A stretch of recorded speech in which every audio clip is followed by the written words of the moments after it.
Hey, Jason Rice here with Lot Party. Again, let me explain what the Lot Party is all about. If you ever worked at a dealership, you know, as a salesman, as a porter, as a manager, we do lot parties. Gather the crew around, get out on the physical lot and stir things up. Start moving things around, put the trucks in the back and the specials in the front and so forth. Well, that's what this show's about. It's a lot party, but we're going to talk about your virtual lot. What we got to do to stir things up and get things moving on our virtual lot. So today I want to take the time to talk about SRPs. I think there's a big misperception across the industry about understanding what really drives SRPs, because in order to get the VDP, somebody actually clicking on your car, and that's really what you need. You need more VDPs to sell more cars, but to even get that VDP, you got to show up in the search. And I don't think there's enough talk or understanding what really drives SRPs. So this show, I'm going to take a deeper dive into what really drives SRPs, and kind of to back up my data and where I'm coming with all this data or information from is, I spent almost 10 years on the retailing, running internet departments and helping dealerships run an independent used car lot. But the last another 10 years traveling with vAuto, training dealerships, and I probably touched 1,000 around the country. And I've done workshops. And I bring up this question about SRPs, and I've done it over all these years, almost 20 years now, about what drives SRPs. And I've done it in my workshops at the CBT News Conference, Auto Remarketing Conference, to webinars on Dealer On, to again asking these dealerships across the country what drives SRPs. And 99% of the time, people get it wrong. And I'm going to bring up that question I ask everybody. But again, just over all those years and exposure to all these people asking this question and them getting it wrong, really indicates to me that there's a misperception and a misunderstanding about what drives SRPs. And what I love about this topic is you have so much control on your virtual lot, on how to drive SRPs and VDPs. There's so much you can control. And let's compare your virtual lot to our physical lot. You have very little control on how much traffic you can drive to your physical lot. I mean, you could do mailers and estimate how many people are going to come in. But, the only really way to dictate how many people are on your lot, I jokingly say, you need to put a police officer at the intersection or the entrance of your dealership and have them direct traffic. And that's about the only way you can control how many people actually show up on your lot. And that's kind of the equivalent of a SRP, is that person walking your lot or maybe driving their car around your lot and looking at what you got. Now, the key is to get them out of their car, see a car that they're interested in, get out and ask you questions about it, and that's the VDP. But again, I need that traffic. But online, you have total control of what actually drives those SRPs and VDPs. Now, there's 6 factors that drive SRPs, and I want to go over those with you. But and of those 6 factors that I found, you got control of 4 of them. 2 you don't have control of, but 4 of them you do, and that you could drive. But before I go into that, let me go over again what, that question I asked everybody, those managers, the used car managers, the GMs, GSMs, and matter of fact, I've even done workshops with like NCM 20 groups and GM meetings and stuff. And again, nobody knows the answer to this question accurately. And the question I ask, and I'm going to pop it up here, is what really helps increase or guarantees an increase in SRPs?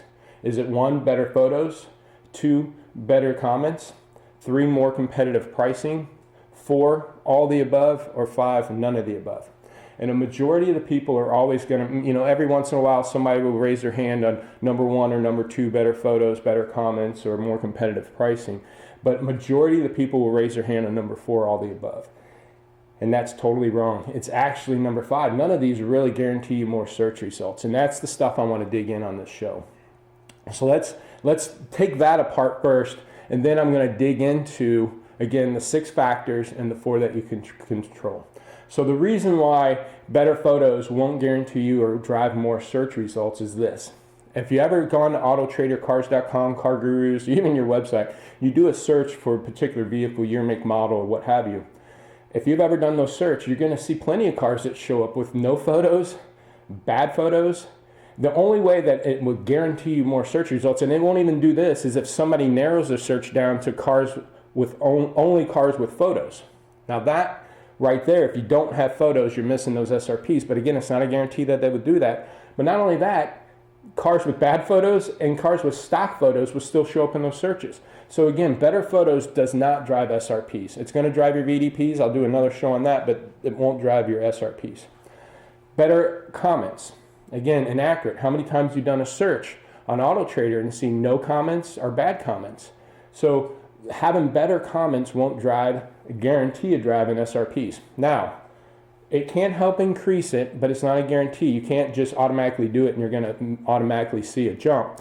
But I do see jumps on cars when we get more accurate and better comments. Let's dig into that a little bit. If you have a sunroof in your fit pictures, but you don't have it in your comments, if somebody narrows it down to BMW 3 Series with a sunroof, then yes, if you don't have that in your comment, you won't get an SRP. But if you do, you start increasing SRPs by getting a little bit better in your comments. But again, you can't guarantee somebody's going to narrow that search result down. Now let's dig a little bit deeper into the sunroof. Using manufacturer terms are costing you search results too. So again, you get an uptick with better comments, but it won't guarantee you because it requires somebody to narrow it down to these comments. But if you do get better with your comments, you should see a little bit of an uptick. And here's what I mean by manufacturers costing you, term words costing you search results. A lot of the Highline vehicles, Lexus, Infinitis, they call the sunroof a moonroof. So a lot of dealerships or companies that do comments for dealerships rely on the manufacturer terms like moonroof in the comments. If somebody does a search for sunroof on sites like cars.com and stuff, looking for a sunroof, your moonroof will not show up. If they do a search for Navi or navigation and you put GPS in your comments, you won't show up in that search result. So yes, you can maybe do a little bit better in your SRPs with better comments. Again, it requires the customer to narrow it down to those particular features. But if you are going to get better, do things like sunroof/moonroof, GPS/navigation/nav. Rear entertainment DVD player, because some people might look for a DVD player, some people might look for rear entertainment. Okay, I do a whole other a workshop on some of those comments and driving flat pricing and doing comments, and so we can go in more detail. But I just want to touch base on that because comments won't guarantee you search results. As a matter of fact, if you go to cars.com, they don't even show your comments again in the SRP page. So unless they're narrowed down by features, you're not going to get more SRPs by comments. So we'll get off that. Now, more competitive pricing, let's talk about that a little bit. Again, that's a misperception that, hey, I'll drop the price and I'll get more exposure on the car. Now, let's say you're a traditional dealer that takes traditional psychological pricing and you have it at $19,998.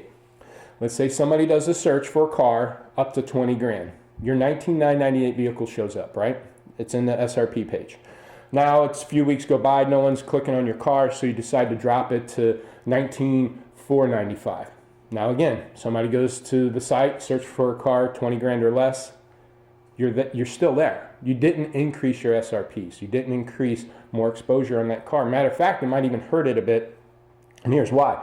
Because at $19,900, you might have been on page 1. Let's say AutoTrader does 25 cars on an SRP. At $19,900, you're on page 1. When they do a 20 grand search, you drop it to $19,400. That might shove you on page 3 or 2 or 3 because you're now cheaper because they sort high to low. Your $19,900 was at the top. You drop it. Now you might be on page 2 or page 3, and that customer might not get to those pages. So you've lost SRPs. So just getting more competitive on your pricing won't guarantee you an SRP. Another example, let's say you're at $20,003. Okay, and you're missing people that are searching for 20 or less. So you decide to drop it to $19,900. Again, won't guarantee you more search results. All you've done is taken it from the shopper that might be 20 grand and higher. Maybe they do 20 to 25 grand. Again, at $20,003, you showed up for them. Let's say there's 500 shoppers that do 20 and higher. You moved it to $19,900. Well, let's say there's 500 shoppers that are looking for 20 grand or less.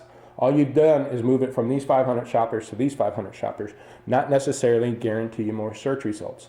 Now, a way that pricing can drive SRPs is flat pricing. I talk about this a lot. If you take that $19,900 car or that $20,003 car and put it at 20 grand even, you're going to get an uptick in SRPs. You're going to gain the 20 and less guy and the 20 and higher shopper. So flat pricing can get you more SRPs. But again, just because I'm at 20 grand, even at flat pricing, when I go to 20 grand and I get a lot of SRPs and I get more competitive and drop it to $19,500, I've seen, and I just did a quick tip last week of there's a black hole in pricing. And what I mean by that, the 20 grand peaks on my SRPs, but as soon as I drop it to 19.5, my SRP drops, and I'm kind of in this black hole of pricing. So again, getting more competitive on your pricing will not drive more SRPs, and hopefully I explained it there. So again, none of these actually work. So let's go over those 6 factors that actually do drive SRPs, and again, the 4 that you have control of. Because again, this is where the fun happens, because you do have control of it. One thing you do have control that drives SRPs is how many cars you actually have on your lot. If you go from 100 cars to 150, you have more cars, you should get more SRPs. And vice versa. If you go from 100 down to 50, you might have a decrease in SRPs. I say might, and I'll bring you that in a minute. Having the right mix of cars, that's why I said might. If you went from 100 wrong cars to 50 of the right cars that people are shopping, you might sustain or increase SRPs. But the better mix of cars, if you're stocking more cars that people are looking for, you're going to get more SRPs. Again, something you have total control of. Your inventory levels you have control of, that will drive SRPs, total SRPs for the store, right? And then having the right mix of cars is going to also increase, and that's up to you to buy the right cars. There's tools out there like vAuto and stuff that could show you how fast those cars are moving, how a good day supply or bad day supply cars. And AutoTrader has things like a search index that will tell you how many people are shopping for this car versus, you know, how many are actually available in the market. And, you know, here's cars that there's a lot of searches with low availability. So there's resources to find the right mix of cars, okay? Another thing you have total control of, is how fast you get them online, okay? If you take 14 days to get a car online, it's not even online. Let's say you have 100 cars in inventory and only 80 are online, and it takes you 40 days to get them online. 20% of your cars are not getting exposure. They're not getting your SRPs to increase, and that's costing you the search results, which then cost you the VDPs and ultimately a sale. So the faster you get these cars online with a competitive price, good comments and descriptions, you get them online, you get the SRP, and then good comments, photos, and description, competitive pricing, we get you the VDP. So you have total control of that. Again, remember the cop and controlling traffic on your physical lot? You don't have control of how many people show up on your physical lot. You have so much control here. Here's another thing, and this is one you're not going to like, but it's true, is the more you spend on these sites. You go to these alpha premium type packages on AutoTrader, spotlight ads. So when you spend more money to get more exposure on these cars, again, it's up to you. If you cut back and your SRPs drop off, if you cut back expenditure, your SRPs can drop off. That's costing you some SRPs. So again, these are things you have total control of to drive those SRPs. Here's a little bit of deeper dive of things that you don't have control of, and it affects it. Now, one of the things that I do from dealerships is we track all these things. I'm going to show you a chart here of SRPs dropping off. I've got a dealership, his SRPs and VBTs are dropping off, and I've got to figure out why to help them solve this problem now so we can get this inventory rolling again. And one of the things that you're going to need to track is, again, your inventory level. Is if your SRPs are down for your inventory, is it because you have less cars out there, right? Check that off the list. The next one is what percentages are missing online. If I have 100 online or 80 online and 100 in stock, again, what's my turnaround time? You need to be tracking that data out to understand if that's the reason why your SRPs are down. And don't just track overall SRPs. I'm going to show you a chart here. This is overall SRPs. Your overall SRPs might be up because your inventory level's up. It might be down because your overall inventory level's down. You got to look on an SRP per car basis. And again, this is the chart that I referred to. Those are trending down. So we got to do a deeper dive in, okay, why is this happening? Going back to the 6 things that control SRPs, the 5th one that you don't have control of and that you should be tracking is the market. How many shoppers are out there? Okay. Now, AutoTrader and Cars.com, if you log in on the back end, they'll give you a month-to-date shopper count. They'll give you a shopper count for last month, like how many month-to-date SRPs and a shopper count month-to-date. Now, we do a little bit deeper dive with our stores, but this is something that you can do yourself. Is every week we go in and we pull that data of how many shoppers are here month to date. Okay, so for an example, if I pulled in last week, it was 20,000 shoppers in my market. I'm going to put in that number into an Excel spreadsheet, or we happen to use Google Drive. We put in that number. Next week we log in, we look at the back end, and the shopper count month to date jumped to 30,000. Now, I know then we had 10,000 shoppers that week. Okay, we went from 20,000 to 30,000 shoppers. So one, you could do a weekly shopper count. Again, this week, if my SRPs are down per car, is it because there's less shoppers? Is it something I'm doing? Inventory level count, photo count, not photo count, but how many cars are actually listed online? Is it something I'm doing? Am I carrying the right cars? Again, one of the things we track out here is what's the average day supply? Is our cars day supply building up, and maybe I got slow moving cars and that's costing me SRPs? Or is it my average pricing? That could be I have the wrong cars because my price is too high. Again, here's a chart that we use for our dealers. Is it I got the wrong mix? This particular dealer, we were watching his SRPs and VDPs going down, and what we noticed was his inventory level. He had over 70-80%. He's a Ford Lincoln store. He had 82% of his inventory were tied up in Ford and Lincolns. So you can see this pie chart here where his inventory level was high in Ford and Lincolns. Now we even dig deeper is another thing that we do that you can't control is a saturation of the market. This is the sixth thing that you don't have control of is the inventory levels increasing online? Does the shopper have more cars to look at? I'm going to dumb this down a bit because I can get pretty deep on it, but again, this is something we look at and I can gauge. But let's say there's 10,000 shoppers this week and there's 10,000 cars listed online, let's say AutoTrader. That's one car per shopper. Make sense? Now, let's say fictitiously that there's next week there's still 10,000 shoppers, but dealerships ramped up and bought a bunch of cars, and now there's 20,000 cars available for that shopper. There's twice as many cars available for that shopper than there was a week ago. So that could be causing me search results. I'm getting diluted. The market's getting bigger and my inventory shrinking in that exposure. So my SRPs drop off. So this dealer that had 82% in Fords, what we do is we go live to those sites. We look at AutoTrader every week, but how many new listings, used listings, how many certified listings, and even if you're a franchise, we'll look at how many Fords are listed, how many Ford certifieds, Ford used. And you can see here in this chart, there's been a 14% increase in Fords in this market. So if there's been a 14% increase in Fords being dumped into his market, he's carrying 70-80% of his inventory is Fords. Guess what's going to happen to my SRPs and VDPs? And I don't have control of it other than having the right mix of inventory. So that's our focus, is to start grinding down or maybe not buying as many Fords and buying other makes and models. So again, the 6 factors, the 4 you have control of first. How many cars do you have on your lot? You control that. How many, do you have the right mix? Okay. Do I have the right cars people are looking for? Either average pricing, day supply, or core cars. How fast do I get them online? I have total control of that. How much do I spend? Do I increase my budget, decrease my budget? That has a lot to do with it, okay? Then the market. If there's more or less shoppers, I can't control that. The only thing I can do is maybe if there's less shoppers, I'm going to have to maybe grind down my prices, get more competitive to stand out. Or if there's more inventory out there to choose from for this consumer, cars per shopper levels. Again, that's something I just made up, but if there's more cars available per shopper, I'm going to have to be aware of that, and maybe I have to grind down those cars and those prices. So that right there is, again, really what drives SRPs. And the more you understand this, the more exposure, the more ROI you get on sites like Autotrader and Cars.com. Once you get that exposure, once you get that SRP, then you're going to get the more VDPs. And I'll do another session on VDPs and what can control that. But I just wanted to get this out there because there's not a lot of people covering this, and you need to know about it. I'm going to end this show with a tip. It's an appraisal. It's a little bit of a lengthy, it's about a 6-minute video tip about appraisal processes.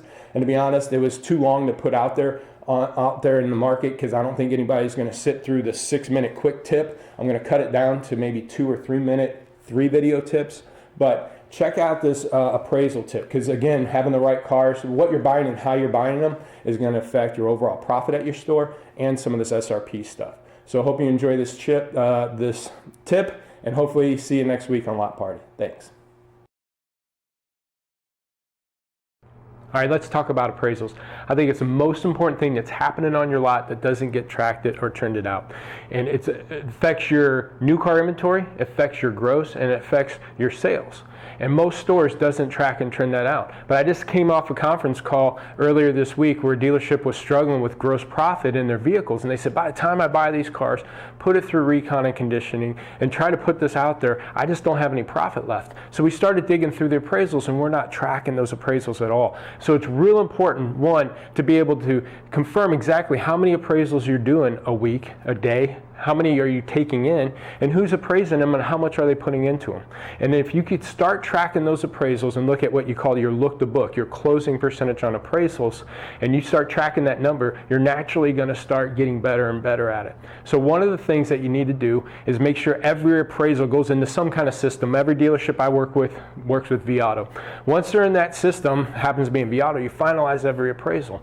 And then it starts tracking every manager and every appraisal, every car we put in, how much we put on it, how it compares to the market. And then once you're able to track that and track that closing percentage, if you want a rough estimate, figure out how many new and used car deals you do a month. So let's say you sell 100 cars a month, figure how many of those deals have trade-ins? Let's say 50, 60%. So you know you should have at least 60 appraisals in that system. And if you don't, you need to figure out why.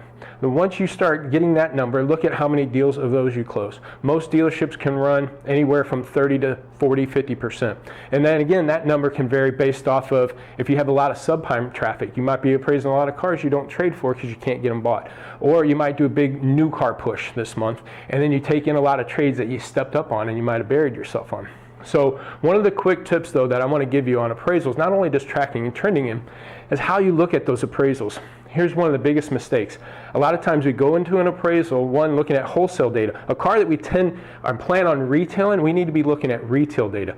Once you look at that retail data, you need to figure out an exit strategy type of approach. Again, when most mistakes are happening is we're appraising cars looking to make a $2 or $3 grand deal on it. Well, that's a day one approach. And to me, that's kind of the hope approach. I hope to trade this car and make $2 grand. And by that, when that happens, especially on the curb, you might be missing deals. Or if it happens at the lane, you're not bringing those cars home with you and you're scrambling just buying what you can. So here's a quick approach. Now again, in vAuto, I'm going to show you a little snapshot here. They kind of have a four-square approach. And in there, they're going to have your bid limit. They're also going to have your bid limit, your percentage of market, your profit, and how you rank. You also put reconditioning in there. So most dealers will have a $2,000 or $3,000 profit margin in there when they have this four-square running. And again, that's a day one approach. But think about when we used to appraise cars looking at wholesale data. We look at a dump strategy. If I trade this car, go to the auction, what can I get for it? You need to approach the retail cars the same way. We need to look at it and say, okay, when this car turns 60 days old and I'm ready to dump it, what's the minimum amount of profit I'd be willing to take at that time? And most dealers would say, man, if I can break even or make a few $100 at 60 days, I'd be good. So one strategy is to change the profit margin. Instead of $2,000 or $3,000, just put $500 profit. So what that does, it gives you about a $500 cushion. So when 60 days rolls around, if that car depreciated $500, you're breaking even.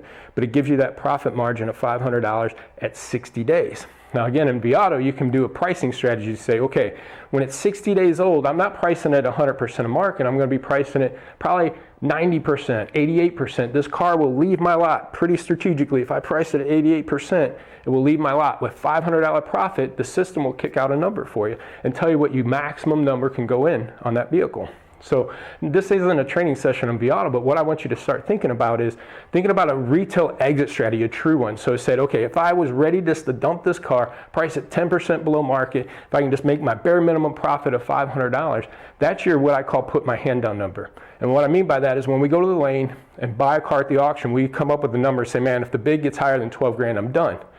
We'll come up with that on your retail, and a lot of guys will say they'll hit a car light, and they're going to negotiate with the customer, go back and forth, and then stop where it doesn't make sense anymore. But come up with that number at the very beginning. Put your hand down number. Let's say it's 12 grand. Figure out that number, and again, that's a true exit strategy number. That's a car I know at 60 days when I'm ready to dump it at 80%, I could still, or 88%, I could still make $500 and dump that car.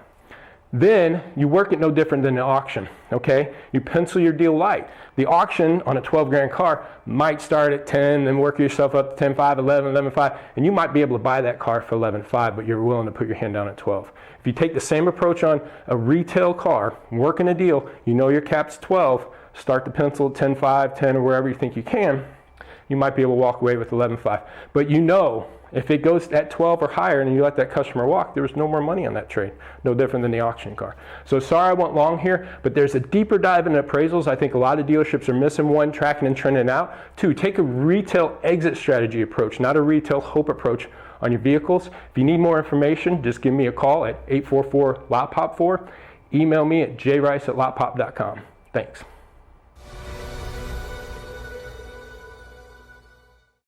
Hey, thanks for watching my video. If you like it, please give me a thumbs up, a like below, and subscribe to our channel. And check out more videos at increaseturn.com. I also have a weekly show called Lot Party on Autotainment Network. Check it out.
Hello, and welcome back to another episode of Driving Connections. I'm your host, Subi Ghosh, Executive Vice President at Dealer Authority.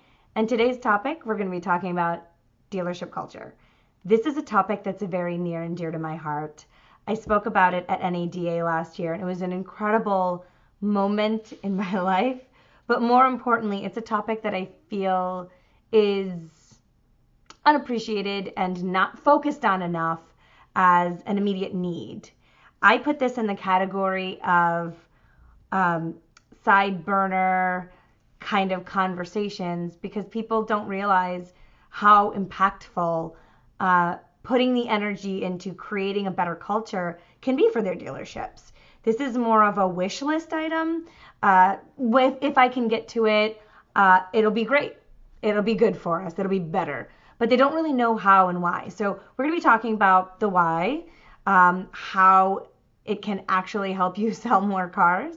And then we're going to go into some tips and some actionable items that hopefully you can take away and go create a better culture for your company, dealership, whatever you're running. So first and foremost, why? Why is this so important to talk about? A toxic culture or a toxic environment can lead to so many issues in your dealership. Craig Lockhart from Automax Recruiting is someone that I love to have this conversation with because we're on the same page. And if you don't know him and some of this stuff makes sense to you, I would reach out to him as well. He says that we spend far more in hiring, recruiting, and training a salesperson to then have to replace them rather than hiring the right people and putting them in the right seats on the bus, which is absolutely true. He has a ton of really great information with actual dollars and cents if you need to be convinced about that. The reality is we spend far too much time coddling people that should be adhering to rules, putting up with processes and cultures that really don't have a place in a professional environment or atmosphere. And honestly, a toxic salesperson, toxic culture, no matter how good an individual can be, is pushing away an even greater potential employee, or even worse, customers. So is this really going to help me sell cars? That's a question that I get all the time on Ask Subi and an email on Twitter. Yeah, it is. Not only for the hypothetical kind of situation, or the silly phrase of happy employees breed happy customers, but it's absolutely true. If you've walked into a place where somebody hates their job, you're going to feel that as a consumer. And I'm sure we've all complained about it when we've gone to restaurants or Best Buys or any kind of store, right? If we walk in, the person hates their job, we can sense that. And it's even more so when you're walking in to spend $20, $30, $40, $50,000 on up on one of the biggest purchases you're ever going to make in your life. So put yourself in that consumer's shoe. They're already having their walls up. They're nervous. They're scared. They probably have a feeling of salespeople being really shady or going to rip them off. And they're walking into a really negative person who doesn't seem like they're happy to be there. That reads on me. I don't want to do business here if this is the way it's going to be. But furthermore, I think that just the simple concepts of hiring and having to rehire and retrain, that's expensive, but so is losing the business to consumers that read it off a negative person. But sometimes if we are complacent, if we don't sit and actually evaluate everything, we may be okay with a negative culture because we've become accustomed to it and we're not really realizing how bad it is. So I'm going to go into the tips because each one of those will address more reasons why you need to focus on dealership culture. You need to evaluate everything. If you are responsible for a department or you have a new responsibility of a new store or a new department, evaluate everything. This is something that I would do consistently at the bare minimum on a quarterly basis, if not, more than that. But walk through as a consumer, ask your friends to come in and never mention you, and go through the process and see how they're responding to it. A great way to evaluate this is, what are your CSI scores like and what are your reviews like? It's not always that the customers are just mean and dumb and don't know what to expect, or, all the millions of excuses that many of us have heard or given ourselves. It could just be that you have a really bad culture and you're not really giving it that attention that it deserves. Some things to evaluate. Evaluation is everything. You need to be evaluating all the time. I'll say it over and over and over again in this, simple little conversation. But are your processes working? Are they effective? Are they cumbersome? Is it duplicating effort? Evaluation of your processes, your people. How effective are your managers? Do they seem to have everything under control? If you're a level above them, are you only really hearing the good stuff from them? Are you talking to the front lines to hear how they're responding to management? Because maybe all you're hearing is roses and ponies, but everything underneath that seems like a circle of hell for your employees. Those are things that you need to know and evaluate. Is your marketing personality accurately representing you online? If you're putting out this wonderful image of what it's like to do business with you, but when those consumers walk in, what they get is completely different, then you need to address that. You need to make sure that you're accurately representing yourselves. And I don't mean to, promote that doing business with us is kind of terrible, so don't do it. I just mean that maybe you aren't the personality you're trying to be online. And that's something we'll get into later. About really accurately identifying your personality in the first place. Not everyone can be the fun, quirky personality. Maybe your dealership is made up of more serious people. That's okay. Serious can still be fun and engaging, but be honest to your consumers, because if they come in expecting this loud, fun experience that you want yourselves to be, but in essence, you're more of a serious, it's still a great experience, but maybe it's just not true to what you're putting out there. So pay attention to that. I take tangents and rants when I talk about this, so try to keep up. If you need to talk one-on-one, feel free to call me later or email me. I'll talk you through any of this. It's there's just so much about dealership culture that I'm extremely passionate about. So we'll take a bunch of tangents. Hope you enjoy the ride. So the next thing that I would say is create the right strategy for you. We just talked about identifying the right personality. That's part of it. Maybe you're family friendly. Maybe you like to do a lot of community events. Maybe you are that fun, quirky personality. You've got to let your consumers get to know you. And I think social media is a perfect place for that. Not only is it one of the greatest advertising mediums right now with your dollars and cents, but it also allows you that easy way of bringing those walls down. What I noticed when I was doing it for my last dealership, or the one before, if you start to humanize yourself through social media and your web presence, even on your website, make everything seem human, people will start to trust you more. That moment that they pick up the phone or they walk in, that getting to know each other period is significantly shortened because you're doing it online. They're getting to know you, and they're getting to know your faces, your personalities, your jokes, what you stand for, how you interact with the community. They get to know all of that before they come in. So then they start to feel familiar with you, and then those walls come down and your closing can be a lot stronger because of that. And it's something that I tested out at my very first dealership, and it works so well. So I would urge you to humanize yourself online, but with the right personality and strategy that makes sense for your personality. And I keep saying your personality. Your dealership's personality is made up of the people within it, their experiences, and how they interact with each other. We can try to be something we're not by hoping and dreaming that we are the dealership down the street that we've been watching and they do things really, really well. We can take their ideas, and we do this often in automotive, actually.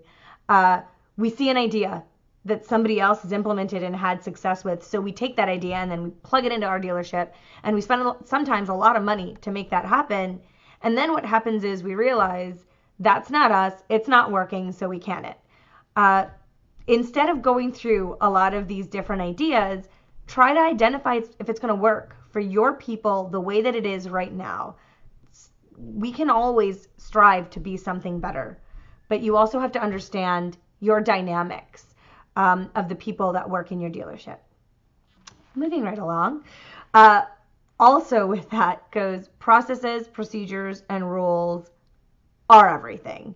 If you have something that you're trying to achieve, whether it be culture, whether it be a personality that you want people to see, it's important to notate everything down in black and white. We talk about things with our morning meetings and our one-on-ones, and not just in the automotive world and dealerships, but on the vendor side in every business. If you put your structure down, your goals, your missions, and share it with your store, with everybody working towards that same mission, everyone knows their marching orders and what they're supposed to be doing and what's not okay. A lot of times, if you leave gray area, people live in the gray area. So make sure that you're defining everything. There's too many dealerships that don't even have real job descriptions, and that baffles my mind. If people don't know what they're supposed to be doing, how are they supposed to be keeping up with your expectations? I personally love expectations meetings. After I hire someone, not really sure what word I just used, but after you hire someone, make sure you sit them down and talk about expectations. We tend to go into relationships thinking you should be professional and you should know exactly what it means to be a salesperson or to be an internet manager. Here are just your main priorities, and just follow that list and knock those things out. That's all good and fine, but what if, for example, emailing me back in a reasonable amount of time is really, really important to me? Or if I assign you a project, I expect you to keep me updated, and I'm not going to ask you about it because I'm not a micromanager. The employee needs to know exactly the kind of manager you are, and vice versa. I need to know the kind of employee they are, how they learn. Not everyone learns the same way. So I need to manage that person based on their skills, and they need to know how to work for someone like me. And once you set up those expectations and you define everything, you won't have as much turnover because everyone knows exactly what they're getting into. Far too many times I've hired someone that I was really, really, really excited about hiring because I felt like they could be the next manager of this department or whatever.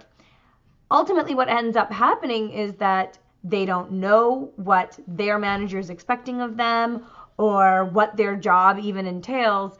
And then 3, 4, 5 months down the road, they're leaving and you have no idea why. And then if you sit them down, exit interviews, also a random tangent, but very, very effective. Exit interviews will help you assess your management in a very unique way. You have to kind of keep in mind that people leaving are generally unhappy, but if you ask the questions, you'll get great feedback. And if you see a common trend over your last 4 people that left, then maybe there's something that you need to evaluate and assess and fix. When you put in structure, you can go overboard. So I would really pay attention to how much you're putting down in black and white.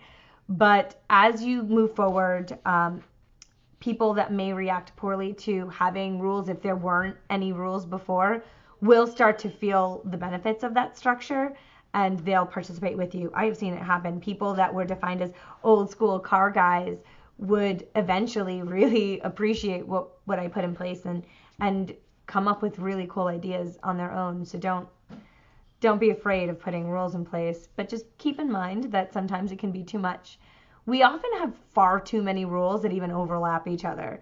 So when you're putting this kind of stuff in, identify what's been there before. What is actually written? What are people following? What's in the handbook? All that kind of stuff.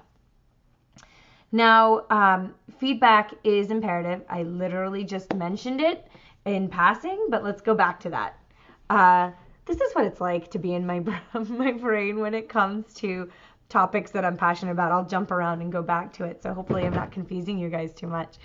So feedback, right? I tend to love getting feedback from as many people as possible in order for me to make us move forward. And one of the greatest things that I accidentally did that I repeated over and over again because of the results was getting feedback from the community. Putting little focus groups out there and just saying, hey, on the 3rd Saturday of the month, we're going to have a focus group. Come in, answer a few questions, grab some food, and be on your way. Or here's a small gift card as a thank you. People love being able to participate with an organization, and when they feel like they're giving feedback that you're taking and implementing, they're bought into you. So even if they haven't bought from you recently, they're going to recommend you because they see that you're trying to better yourselves. So focus groups really work. They also work at new owners clinics, people that have just been through the process, asking them questions, even about your websites. I feel like we constantly make websites for ourselves, for what we as dealers have seen, like, dislike, maybe think works, gut reaction, but we often don't make it for the consumer. We don't design websites for the consumers. So why not ask the people that are actually going to interact with it rather than going with people that use it on a daily basis for work? The needs are very, very different. So getting feedback in those forms really works. Feedback, taking it one step further, surveys to all of your employees, not just management, not just front lines, everyone. SurveyMonkey is a really great tool to use. The more you can go into it in a scientific manner, I find helps to take away any bias that people feel like you might be bringing into it. Now you have all of this information. What do you need to do with it? One, you need to have their buy-in.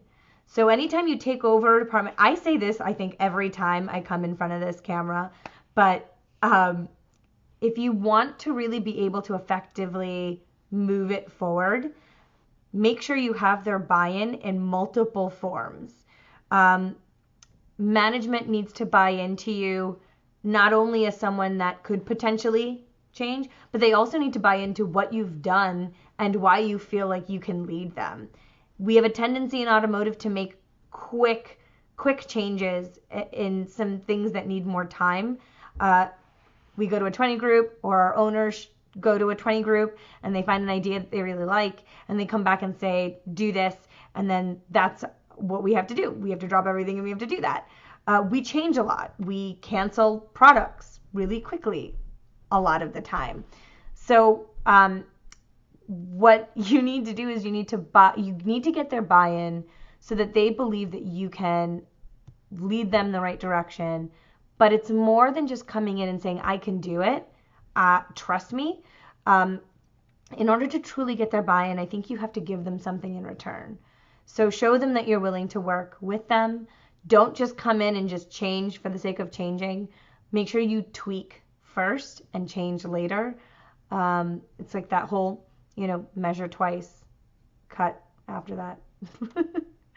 I'm really just going off the cuff here, so I appreciate you guys listening.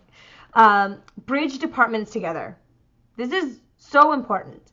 We, as an industry, end up functioning in all these separate little bubbles. Sales management, salespeople, F&I, back office, internet department. Not a single customer can effectively purchase a car without touching all of those departments, including service. So why aren't we functioning as one solid team?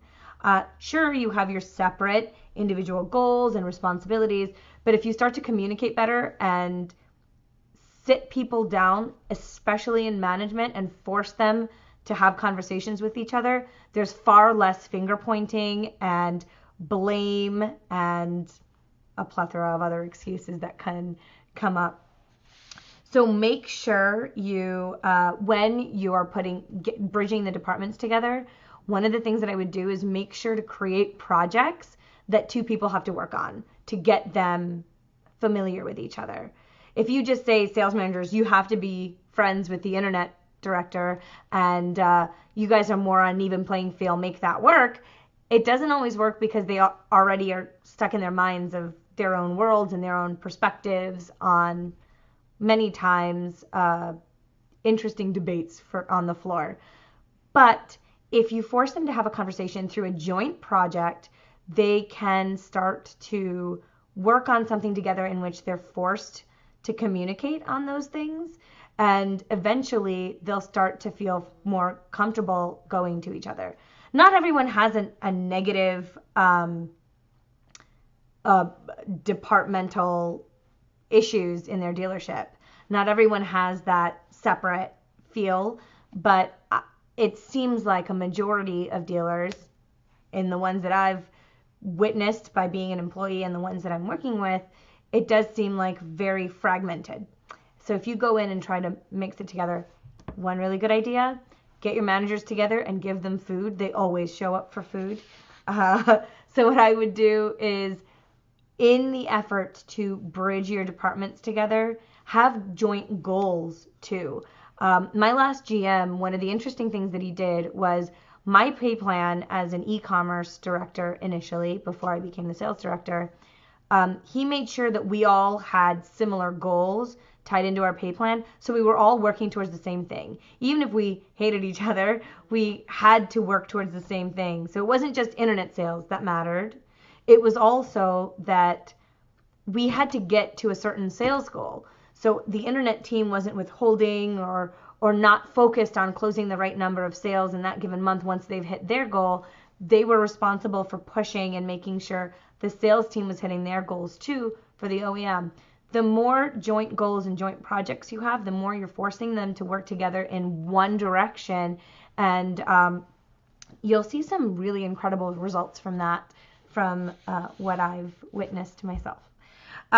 Other ideas to talk about.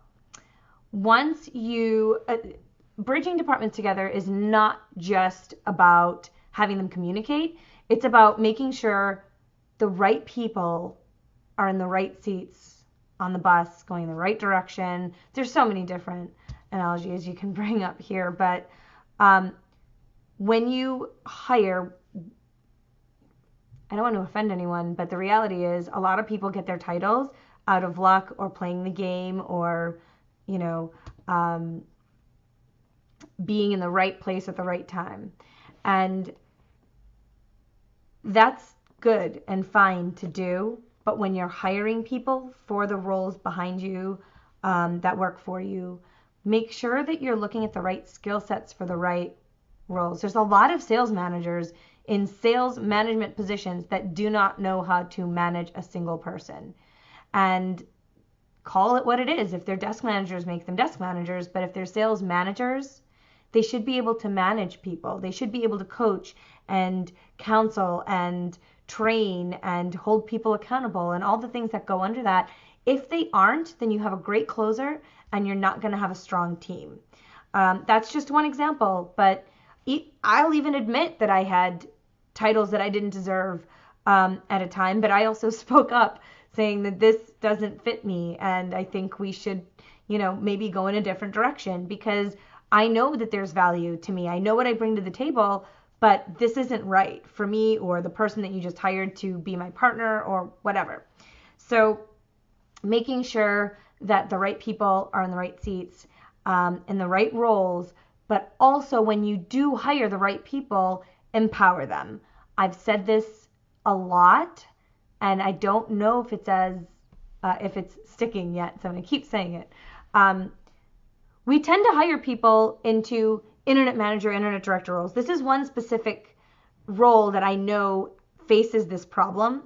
We give them this manager director role and give them the title to make them happy, but we don't give them the authority that goes with it. No matter who you hire, if they have specific things they need to achieve for that role, you have to give them the authority to be able to make change, to create change, to be able to go toe to toe against the people that are standing in their way, or to make decisions that are going to affect the outcome of whether it be lead follow-up or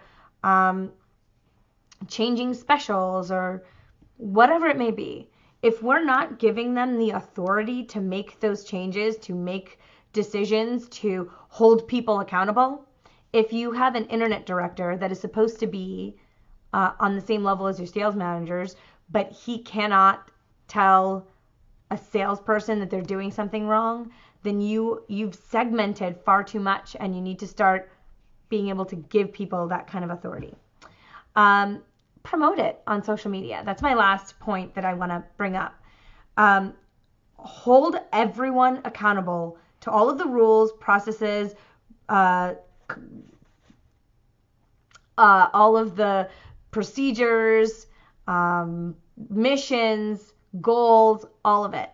Don't let a single person off the hook because they're a good salesperson or they're a 30-car guy or whatever it is that we come up with for excuses. If you want to give them leniency, give it in advance and let people know that he's achieved this, she's achieved this, therefore they get this in return, whether it be time off or they get to come in at certain times or they don't qualify for this specific thing. But it should never be that this person is now allowed to talk back to people, treat people poorly, be able to be that toxic employee. Those kinds of things shouldn't qualify for something like that. And every single person should know exactly what the repercussions are if they were to break a rule, and then anybody who breaks that rule should have the exact same result.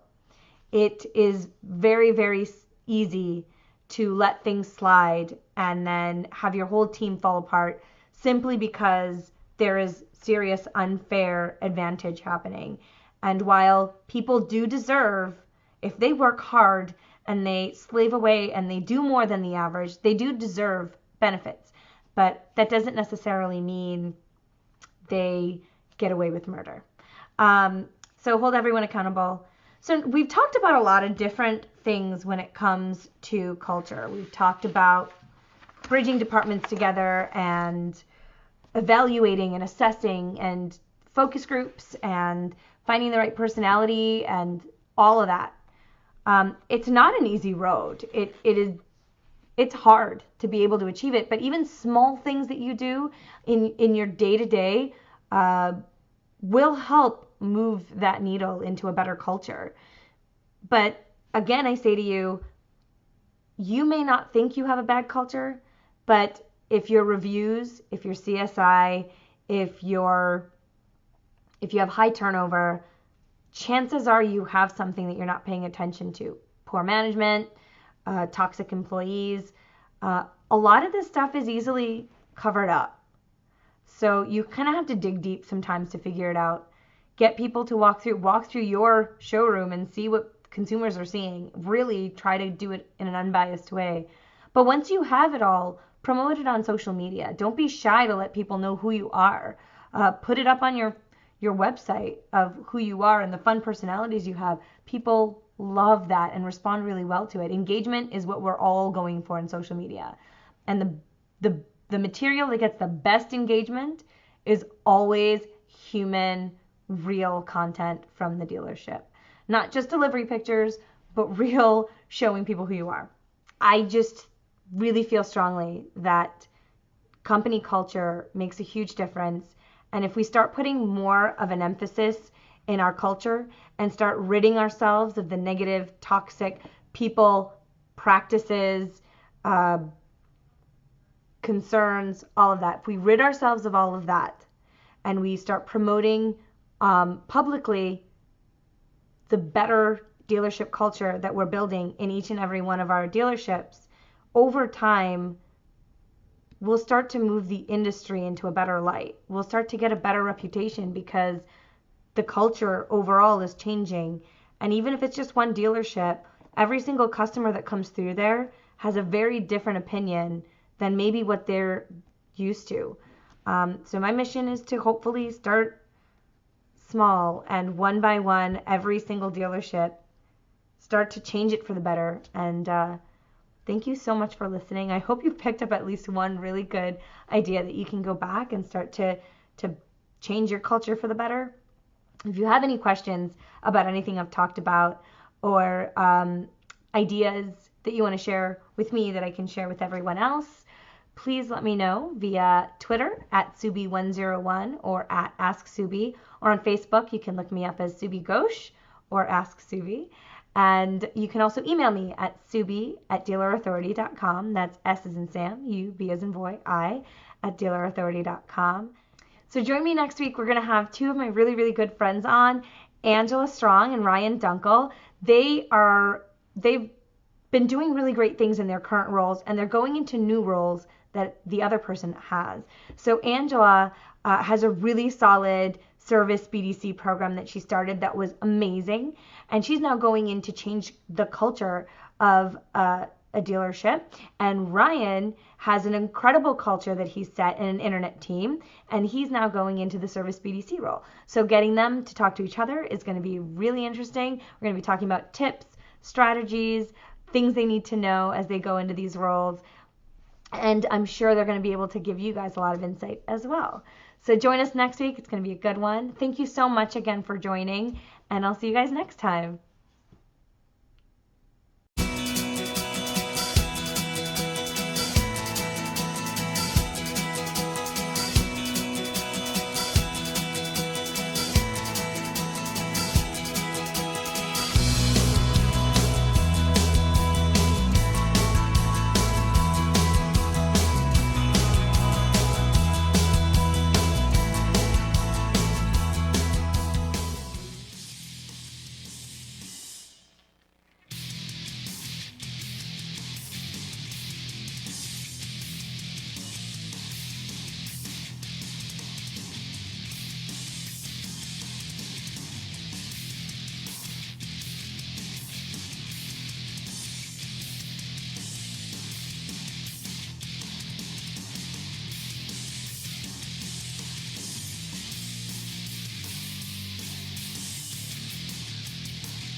This episode of Auto Dealer Live is brought to you by True Car.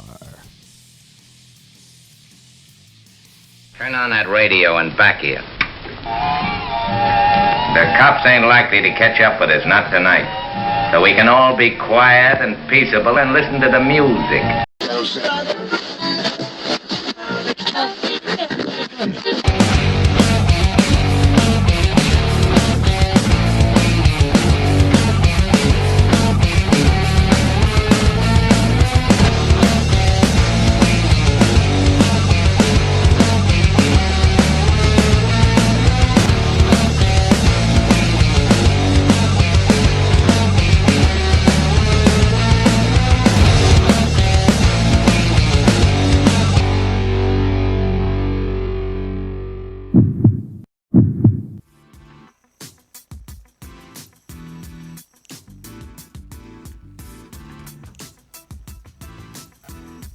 Good afternoon. I'm Dave Villa.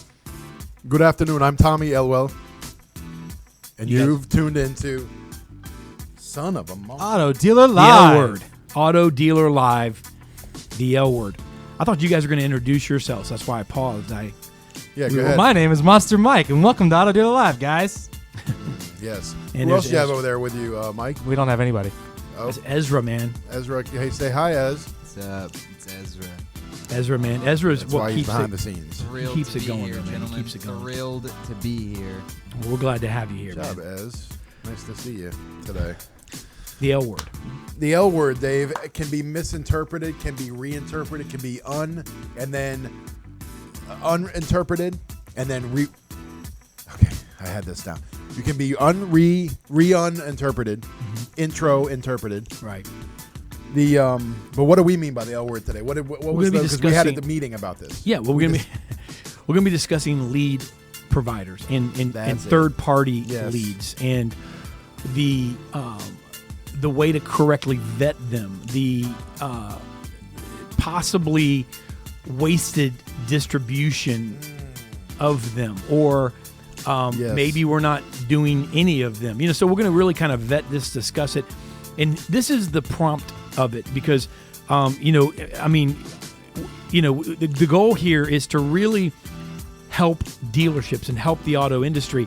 And so this is a discussion that really I think dealers look for the answers on when we go to conferences or when we're discussing, with the several hundred clients that we work with, we're discussing with them. They don't know. Listen, and this is not a slam on dealerships. This is just that you're really good, okay, as a dealer at selling cars. You're really good at, hanging paper. You're really good at desking a deal. You're really good at, these things. And here's the thing.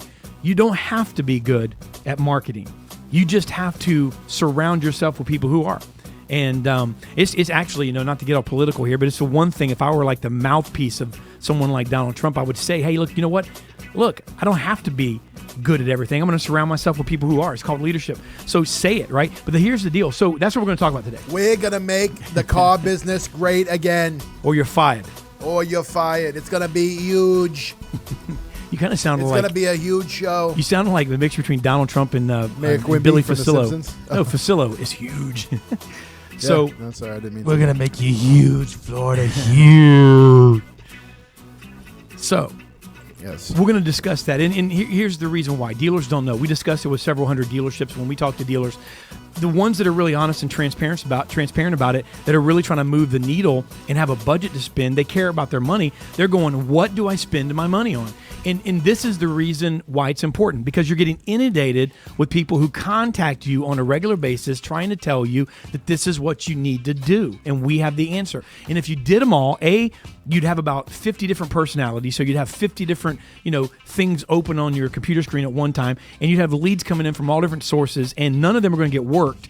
And, and God forbid you guys start to see a lead that's seemingly unqualified to them, and they piss all over the rest of them, and they don't work any of them. And you're, off playing golf somewhere, or you're not paying attention to it, and you spent the money. And lo and behold, you come back and go, hey, how many cars did we sell off that, Tommy? Well, I got to be honest. It kind of sucked. Why does it suck, man? I don't know. Just people weren't qualified. We didn't have a whole lot of traffic. What are you not going to say, though? Tommy, what are you not going to say? Possibly, maybe you didn't work the leads. Are you going to tell me that? I will probably not tell my dealer principal that I did not thoroughly work these leads. If I'm the GM, spending good money on. If I'm the GM Yeah. and you're the BDC manager, or I'm the GM and you're the finance manager and you didn't work the leads and you told me you didn't work them, it may go something like this. Hey, what happened, Tommy? Well, I didn't work the leads properly. Hey, Tommy, you're fired. Okay, bye. All right, man. Well, here, you know what? This is near and dear to my heart because actually in this business, Dave's my owner, my boss, and we leads are precious to us, and we're super accountable for the leads we get. If somebody takes the time to actually inquire about what we do, we're held accountable for those. You know what I mean? And well, we Dang should be. straight. And well, we should be. And guess what? We actually, if we work them properly, we close a lot of them. That's right. So the conversation may go something like, "Hey, Tommy, man, what's up with those with that sale we did or those leads we got?" Which leads are you talking about? Oh, yeah, you know what? Hey, boss, you know something, man? Yeah, those are really crap leads. I mean, we called and we got a few of them on the phone, but you know what, man? I don't know where they got those leads from, but man, I tell you what, they none of those people, they said they were having credit apps or they were looking for a car, but God, man, all these people just bought and blah, blah, blah, blah, blah. And all the boss has got to do is hear that for a little bit, and all of a sudden he goes, I'm not throwing money at Good that money again. after bad, right. Yeah, I'm not going to throw good money after bad money, so I'm not going to do it. The lead company calls up and goes, hey, those leads were great, right? No, they weren't. My guy said we didn't sell anything on them. So guess what happens? He never does it again, and it's not your fault.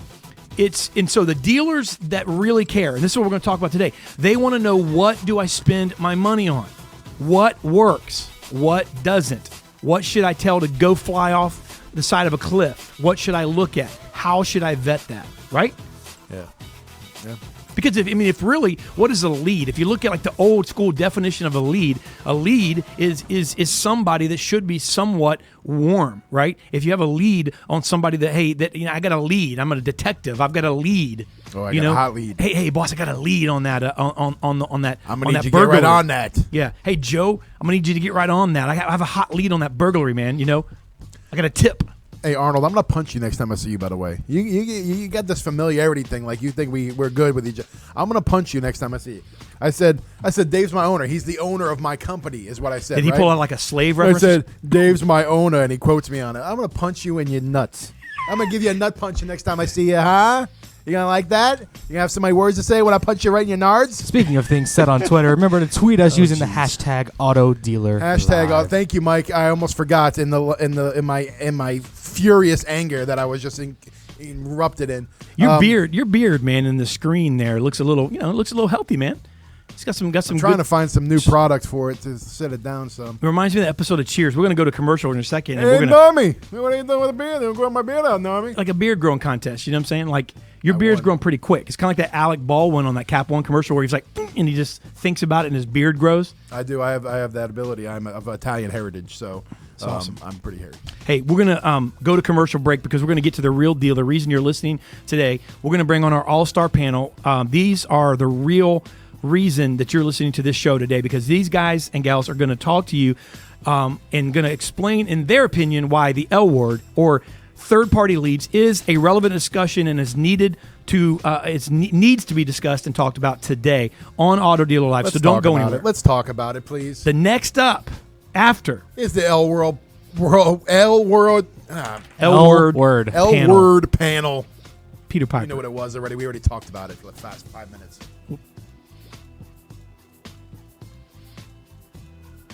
Go with the pros who know.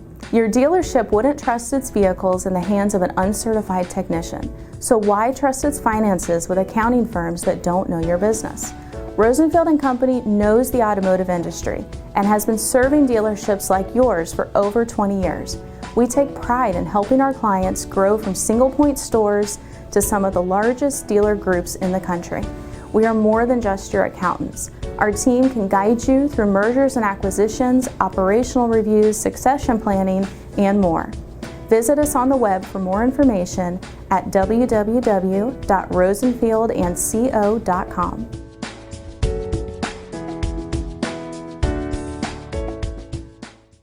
Jason Rice from Lot Pop, and let me tell you what we do to help dealerships increase used car sales 20 to 30% in gross in volume. 3 areas we focus on: trend reports. We look at weekly trends that no one else is trending to make adjustments on our inventory. 2 is we do weekly review calls to review those trends, but also we dig through every car that needs to be price adjusted to increase the searches. And 3, we do a virtual lot walk, make sure every car is standing tall in line, and make sure we don't have bad photos like these. Check out our website, lotpop.com, our blog at automotiverevolution.com, and our weekly video tips at increaseturn.com. Thanks. Hello, I'm Alan Ram, president and founder of Alan Ram's Proactive Training Solutions. Let's face it, good managers are defined not by what they do when they have a showroom full of customers, but more by what they do when there are no customers in the showroom. In 2015, whether you like it or not, the car business is all about conversion of opportunities and driving traffic. All those great closers and desk people are not doing you a whole lot of good if your dealership is not converting effectively on the telephone and internet. As an owner or dealer, when you see 5 salespeople standing by the front door doing nothing, don't kid yourself. Your dealership is not being effectively managed. Management by Fire is a 2.5-day intensive course conducted entirely by me that teaches managers how to effectively manage in today's automotive industry. Simple processes for driving high-quality traffic. For more information on upcoming events, please call my team at 866-996-4665. Once again, 866-996-4665. Thank you.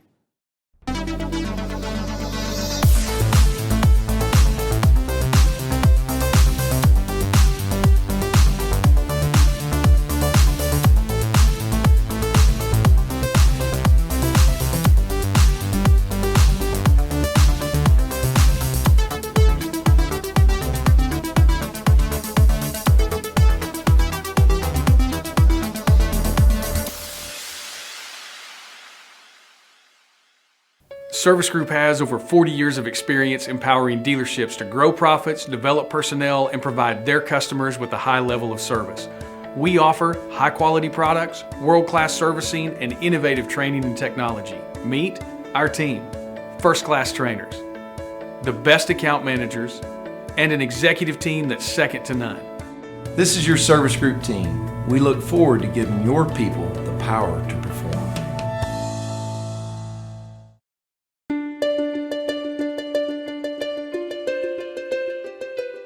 Max Profit Selling, an easy-to-follow, buyer-friendly sales process that will give you the tools, skills, and confidence to consistently sell premium vehicles to delighted buyers. To learn more about selling the way your customers prefer to buy, please visit nopressureselling.com or call 1-800-515-0034.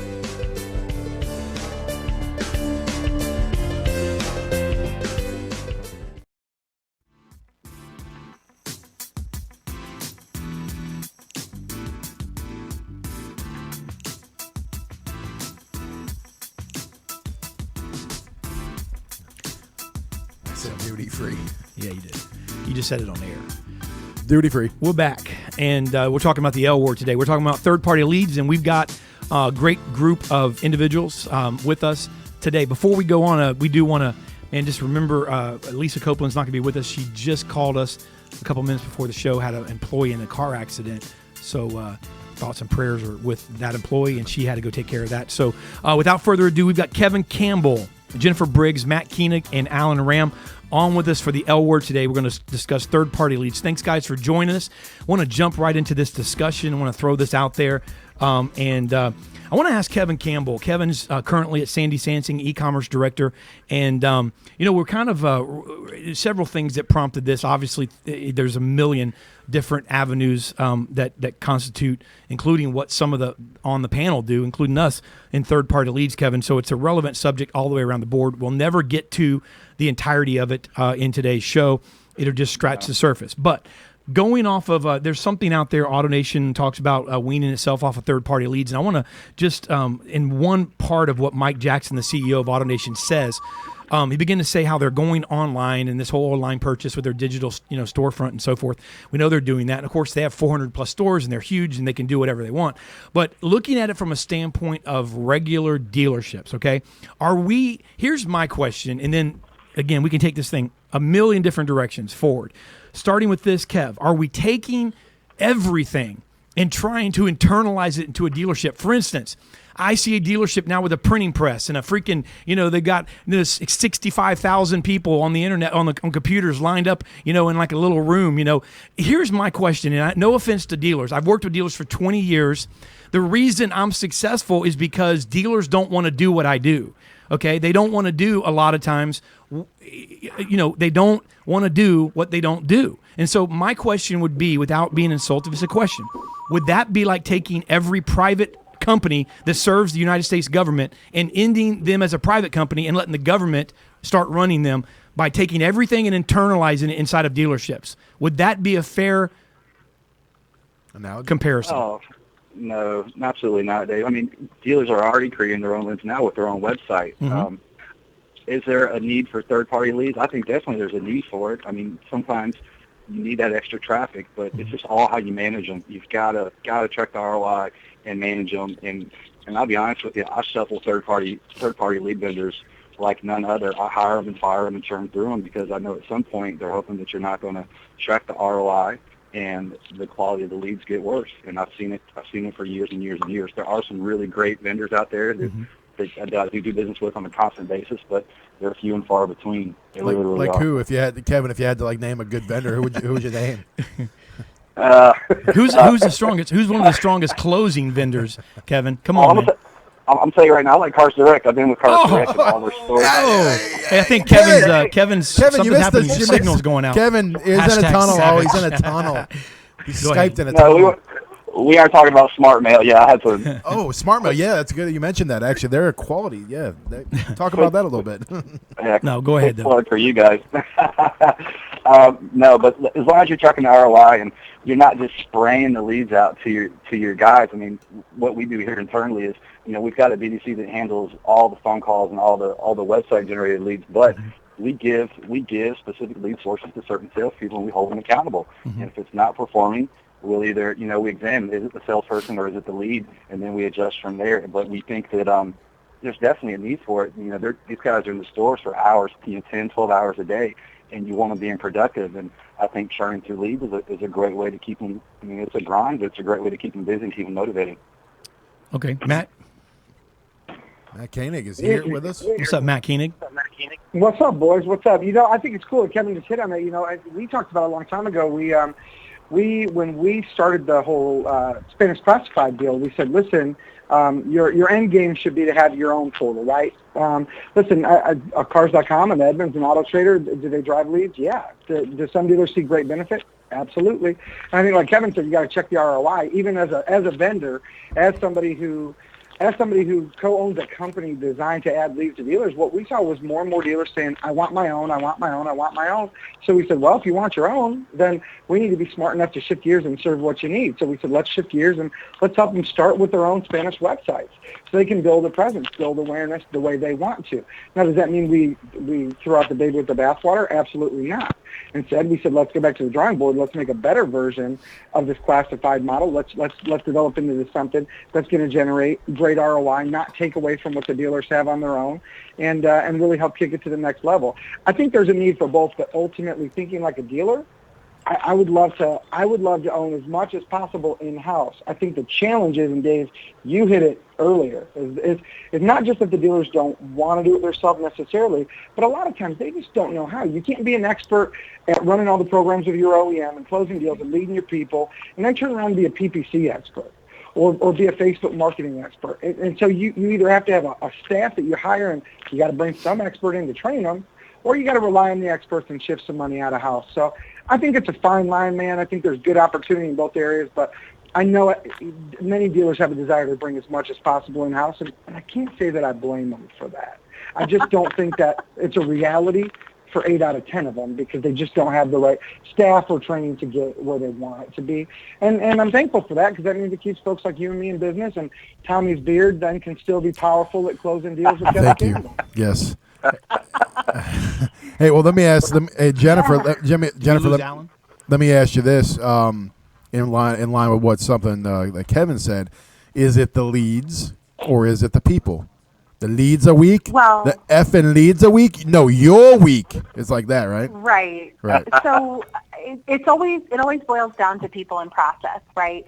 I am not, and nor is my company, a fan of third-party leads. I think that I've made that very clear over the years that I do believe in generating my own opportunities for the stores.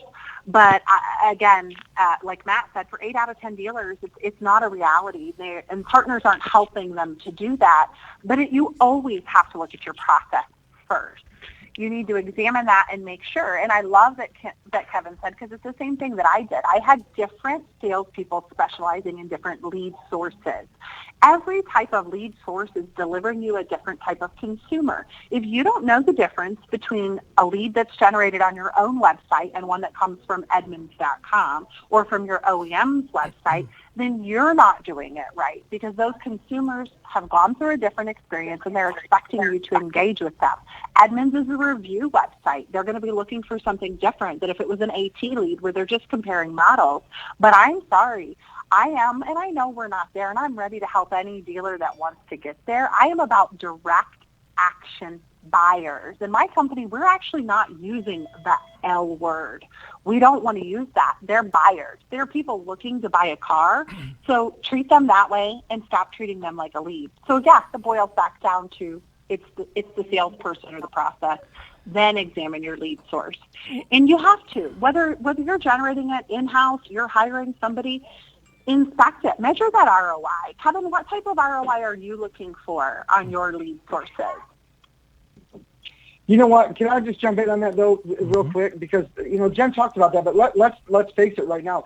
Third-party lead provider companies. Okay, none of them would exist if people didn't have those fears. Whether or not they were going to get the right info from the dealer, et cetera, et cetera, et cetera. Many of the third-party companies you see out there now, and I'm going to use Edmunds as an example because Jen brought it up. And I helped them launch their direct-to-dealer program. Well, I launched it for them because they tried and failed multiple times. But when they started that, Edmunds did a couple things. One, they built their network by doing reviews and making their money off the OEM. And then the way that they got in the dealer's door was saying, look, we're done with all this stuff that makes you guys look like buttholes. And then they got the consumers converting to leads, and then they got dealers to write checks. And then they went, well, now that you're writing checks and you're getting traffic, we can slowly shift back to what we believe in. Here's the reality. If every third-party vendor that generates leads online vanished tomorrow, all right, none of us existed, then the only place for the consumer to go would be the dealer. So if dealers literally if they all took their money today and shifted it all into their own stuff, tomorrow they would still be short a hell of a lot of leads because it doesn't happen overnight. But could they plan 2, 3, 4 years from now to be their own, to generate all the traffic drop to them? Yes, they could. But I'll tell you right now, as big as Cardinelli's group is, for example, they don't spend what Edmunds spends. They don't spend what Cars.com spends. They can't outspend TrueCar. So the challenge is, even if you invest all your time, money, and effort, you're still going to be competing on page 1 of Google because Google's not going to show 10 pages of your dealership. They're going to go for variety. So that being said, it doesn't hurt you to be in a couple other places as long as they're getting you ROI. But if you're seeing that you're losing it on your end and picking it up there, then you got to weigh that out. No, and I agree, but I just want to say one thing. As far as competing against those providers, our strategy doesn't compete at Cardinelli. So what we do is we're not fishing in the same pond that they are. You've got to know what your strategy is and when you're targeting those people to get those buyers to convert. And dealers do need to look at that. Even if you are working with a third-party lead provider, you still need to look at your contact to sold days. We talk closing rates, we talk what's the ROI and the growth, but how long is it actually taking you to close that lead? Look at your Autotrader lead. Is it 52 days? Is it 60 days? What's the difference there? Because think of it like you're turning your... Yeah, but what type of effort? It's like an inventory turn, right? Yeah. The more frequently you can turn it, the quicker you can close that opportunity, you're on to the next. That's the difference between generating your own leads as a dealer and buying third-party leads. Well, let me kind of get Alan involved here as well, just real quick. And Kevin, I know she asked you a question on what what you expect with an ROI, but let's understand that. And I understand Jen. And by the way, I think this discussion makes the car business better. This is why it's better, because you have a lead provider in Matt, and then you have a trainer, obviously, in a former dealer, Alan. You have a current couple of people that are currently at dealerships. One who says, hey, you can have it both ways. You need, Kevin said, but you need some third-party leads, and Jen says we don't want any. So, but going into it, let's also open up the spectrum of there's a lot of things that fall under leads. I mean, there's a lot of stuff. I mean, and again, a lead, and Jen, I heard you with terminology, but then I could hear someone saying, I saw a couple of tweets coming through with this type of discussion. Okay, who cares what we call it? It's a lead already. Let's not, in other words, it's a lead or it's a customer, it's whatever. It's not really what you call them. It's how you handle them. So Alan, weigh in on this because it is important. And I think one of the things I want you to comment on, Alan, is as well as take it into how does a dealer even know what? And let's say they want to. Because if they don't do anything, they don't have someone like Jen there, like the Cardinale group. So if they don't do anything, they're as dead as a doornail on the 10th of the month. They're sitting around watching their guys, as you classically say, smoking cigarettes on the point, and so they call up a company and go, hey, I need a shot in the arm. What can you do for me? So how do they even know what to do? Because there's so many freaking people out there telling them what they should do. Yeah, I don't necessarily say smoking cigarettes out on the point. I say four guys standing around for 3 hours with their thumb up their ass talking about Donald Trump and ISIS. Okay. They might have a cigarette, but they may. Who was it that I'm sure they do. Who was it that said, was that Tommy Elwell channeling Alec Baldwin from Glengarry Glen Ross? That's what I was doing, yes. Okay. Coffees for closes, Alan. Let me give me the good lead. Let me continue that conversation because that was a great movie. So you remember the scene in Glengarry Glen Ross when Jack Lemmon comes after Kevin Spacey and he says, hey, man, I can't be working. You keep giving me these weak, worn-out leads, these people that aren't going to buy. We've been working these leads for the past 4 years. I need some of the good leads. I need the Glengarry leads. Do you all remember that scene in that movie? Of course. Yeah. Okay. Mm-hmm. Well, in the car business, I think in a way, we're kind of like reverse Glengarry Glen Ross. We have access to all the best leads internally, and yet we're out looking for more crappy leads. And here's what I would ask any dealer to investigate. And I have dealers ask me that question all the time. What do you think as far as lead sources? Who are the best? And the first question I'll ask them is, how good a job does your dealership do at working their sold customer base? For example, do you have a program, how good a job are you doing bringing people back into the market? What percentage of your people do a good job working their sold customer base? And I think that, a lot of dealers will still tell you, well, we don't do a very good job at that, or maybe 10% of my people do a good job at that, okay? Well, my next question would be, what about working your service drive? What about flipping service customers back to sales? Guys like John Marazzi, and he's probably the best one I can think of. That guy has a program in his service department. They sell 150 to 180 cars a month out of their service drive because they have a very active service back to sales campaign. So before a dealer goes out looking for some of these weak, watered-down leads that have been sold to how many other dealerships, I would ask that they first investigate how good a job they're doing with their own database. How good a job are we doing working our sold customer base? How good a job are we doing flipping service customers back to sales? And it was, I believe you quoted Mike Jackson of AutoNation at the outset here. Well, I was in a meeting that I did for Asbury. I did one for one of the MMDs of the Asbury Automotive Group. And he had mentioned that David Hult, who is the COO of Asbury, had told a group of their GMs, hey, we don't need more leads. And I would agree with this. David Hult's a sharp guy. I think he's an Army guy. He said, we don't need more leads. We just need to do a better job with the opportunities that already exist at our dealership. And that's exactly where I'm going to leave it. That's my stance on that topic. We need to do a better job with what we've already got before we go looking to the outside for more.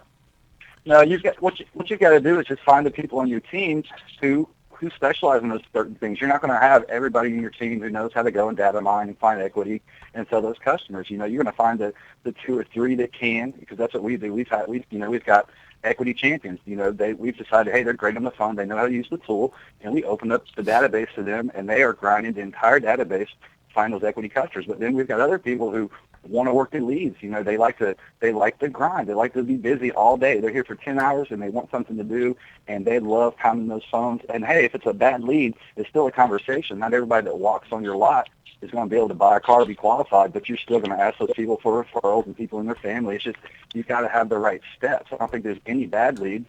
And with every lead, you're going to get an email address, and that's just free marketing years and years down the road. I just don't. As long as you measure your ROI and you have a CRM culture where you can track that ROI and hold people accountable, I don't think there's some really bad lead companies out there, but you can find some good ones out there, and that's for our dealer group. Not a single manager across 7 stores is allowed to buy a lead. I handle all the leads for all the stores because I know all the companies, and I'm not going to let one store across the street from mine be doing business with the same company selling the same leads, just like I'm not going to let somebody sign up with a terrible company who we've never had luck with. Mm-hmm. Well, and I think, Kevin, even before you and I, on that, what Alan was saying, even before you and I, someone in our position, we're putting the right players in place to do the difference between an inbound and an outbound campaign, because the equity and the service lane, those are outbound contacts. So often internet sales teams or BDCs are trained just to handle incoming, so those leads. But even before you and I have to do it, the dealer principal has to be bought into it.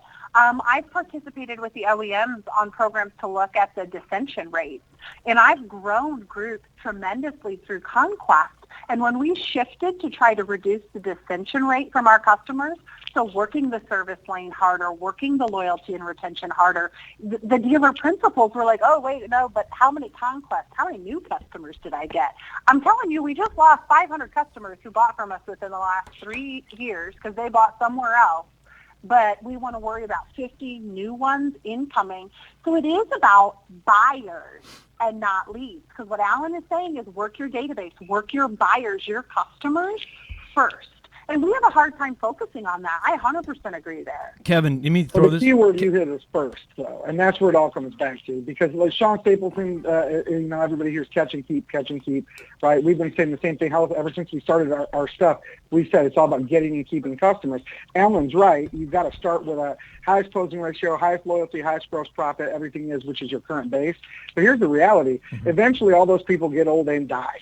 So you do still need to farm for business. And you need to start building relationships. They may be further down the road, but hell, if it's only the people we got now, they're all going to end up dead, and we all have nothing. Well, so you got to get them somewhere. And I don't mean you got to go out and buy garbage, but you really have to build new relationships. Let me say with this. Human beings. Yeah, Matt. Let me say this. I mean, and a couple of things here to kind of maybe take the conversation a little further here. I mean, yeah, and I agree with you, because let me ask you this. I mean, well, first of all, I get it, because we've got a lot of issues in the car business. Okay, NADA. Alan hit on a percentage. Well, NADA statistics say 15% of dealerships accurately mine their data. I think that's probably generous, okay? So that means 85% don't. So here's the deal. Obviously, we all know that that's low-hanging fruit, and that's number one. We need to stop the hole in the bottom of the bucket before you can put more in it. But what Matt's saying is 100% right, in my opinion, because I'm born and bred of, hey, I want to move forward and take what's not mine. I mean, I'm sorry. And so that's my question, Kevin, and I know you said that, Jen's saying she doesn't believe in outside leads, and I'll let her qualify that. I'm sure she believes in growth and taking business that's not just her customers. But Kevin, the question would be, twofold. Number one, mining your own data. There are lead provider companies, because dealerships need tools to do that. Sometimes not just their CRMs to do that, but like maybe equity mining tools and different people that tell them, for instance, like John Marazzi and Alan referred to. I know he happens to use a tool that actually tells him when somebody's in the service drive that's in equity position, and might even notify him at his desk that, hey, John Smith's in the service drive. He's driving a 2008 Honda Accord, and he's in this equity position. So there's a lead provider company that's telling him how to mine his own data to get his guy off his seat to walk 25 feet into the service drive to sell the customer. So we have a bigger problem. And so, number one, I want you to comment on that. And then number two, what about comment on, taking what's not yours? If you're not doing anything outside, is there someone down the street that's kicking your tail because they're getting business that you're not even having access to. And Jen, I will let you comment on that as well. Yeah, I'm itching for that Right. one. Yeah, I don't think, as far as the equity mining, I just think the technology has gone so far past what we can expect our salespeople to do. I mean, you can't expect a salesperson to efficiently sit there and calculate rebates and equity in terms of their customer's loan and try to say, oh, let me do the math and run back and forth with their destiny manager 15 times trying to figure out if you can get their same payment on a new car. You need the technology for that, and just makes you efficient. And so, yeah, all of our stores have equity mining tools. We use Auto Alert. It's a great tool for us, and it does exactly that. It tells you which customers in your DMS can get a new car easily with no money down. And not only we take it a step further, when we know that customer's going to be in the service lane, we've already got that new vehicle that they qualify for. It's cleaned up and it's sitting outside shiny. And when they're watching Judge Judy drinking your coffee, we're running up next to them and saying, hey, come look at this new car while we change your oil, And it's just, those processes have to be there. But yeah, you've got to have that tool just to expect your salespeople to just trust on an inaccurate CRM that's trying to do the math for you. I just think isn't the way to go. Okay. Do you have any What was the other part? Well, the other part was kind of setting it up. What Jen's, I'm Oh, sure market Jen's gonna share. do. Yeah, market share. I mean, what about the dealer next to you that's reaching out and I don't know one dealer. and owning the market because maybe they found the Holy Grail. I don't know one dealer who's not constantly looking at the pump in, pump out reports. I mean, that's something that we constantly talk about, is who's selling cars in your backyard and who you're selling cars to in their backyard. It's just the OEMs want you to do it. You've got to get the market share. But Absolutely. is Jen, are you saying that you do that in-house? I mean, you don't need anybody to help you do that? Are you missing anything by doing that, or? Well, I mean, I don't know. I guess you could look at how Cardinelli has climbed up the awards e-dealer list over the last 4 years, and you tell me if I'm missing anything. But the difference is I own my market by taking control of my advertising. I don't need to invest with AutoTrader. I don't need to buy leads from third parties when I can generate my own. Does that mean I'm not spending money to get that market share? No. It means I'm controlling it. I'm out there, and I am working, and I do have super smart people, but not every dealer can bring it in-house. I have SEM experts that can go out and do super targeted campaigns, and I can get in front of those people. I own my backyard. Then I go out for pockets where I see the dissension on the pump in and pump out reports where there may be a dealer who's weak. And I am going to go, and I'm going to pepper their area with geofencing, but I'm going to do it on my own. I'm going to generate those opportunities with my advertising and my branding. I am not relying on a different vendor to do that for me. It is something, as a dealer, you have to own that brand, and not everybody is ready. And I have been quoted as saying, lead providers are going to be a necessity for most dealers. Right. They really, truly are, because they don't have the capability to do that. But what I'm saying is, if you're a dealer and you want to figure out how to take back control of that, just ask. We'll tell you. We've done it. We're happy to share that with anyone. And you may still have a mix. And like Kevin said, it's just about ROI.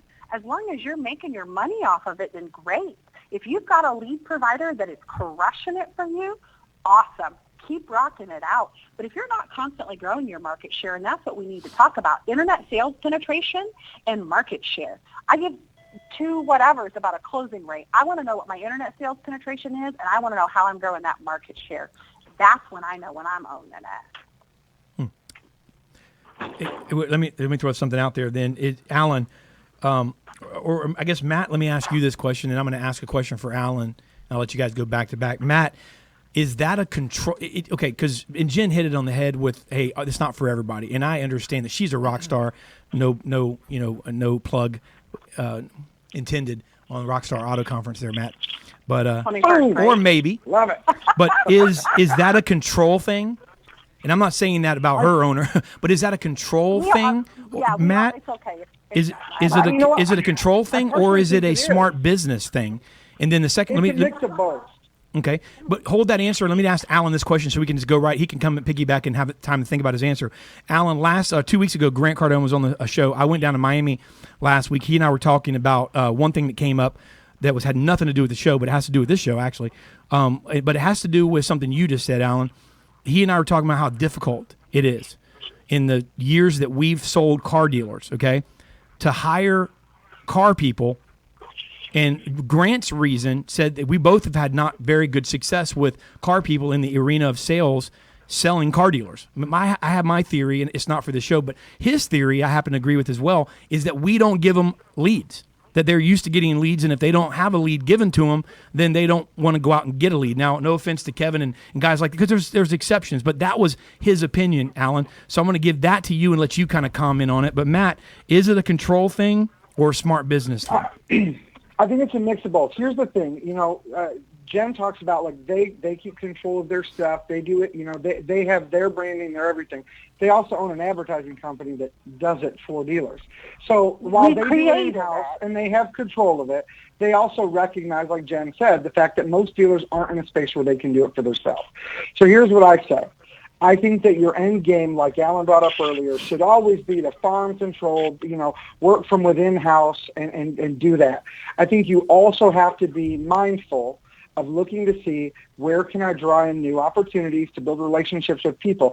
And listen, you know what Jen said, the way that she knows she rocks is market share. Kevin Campbell, the way I know is my closing ratio.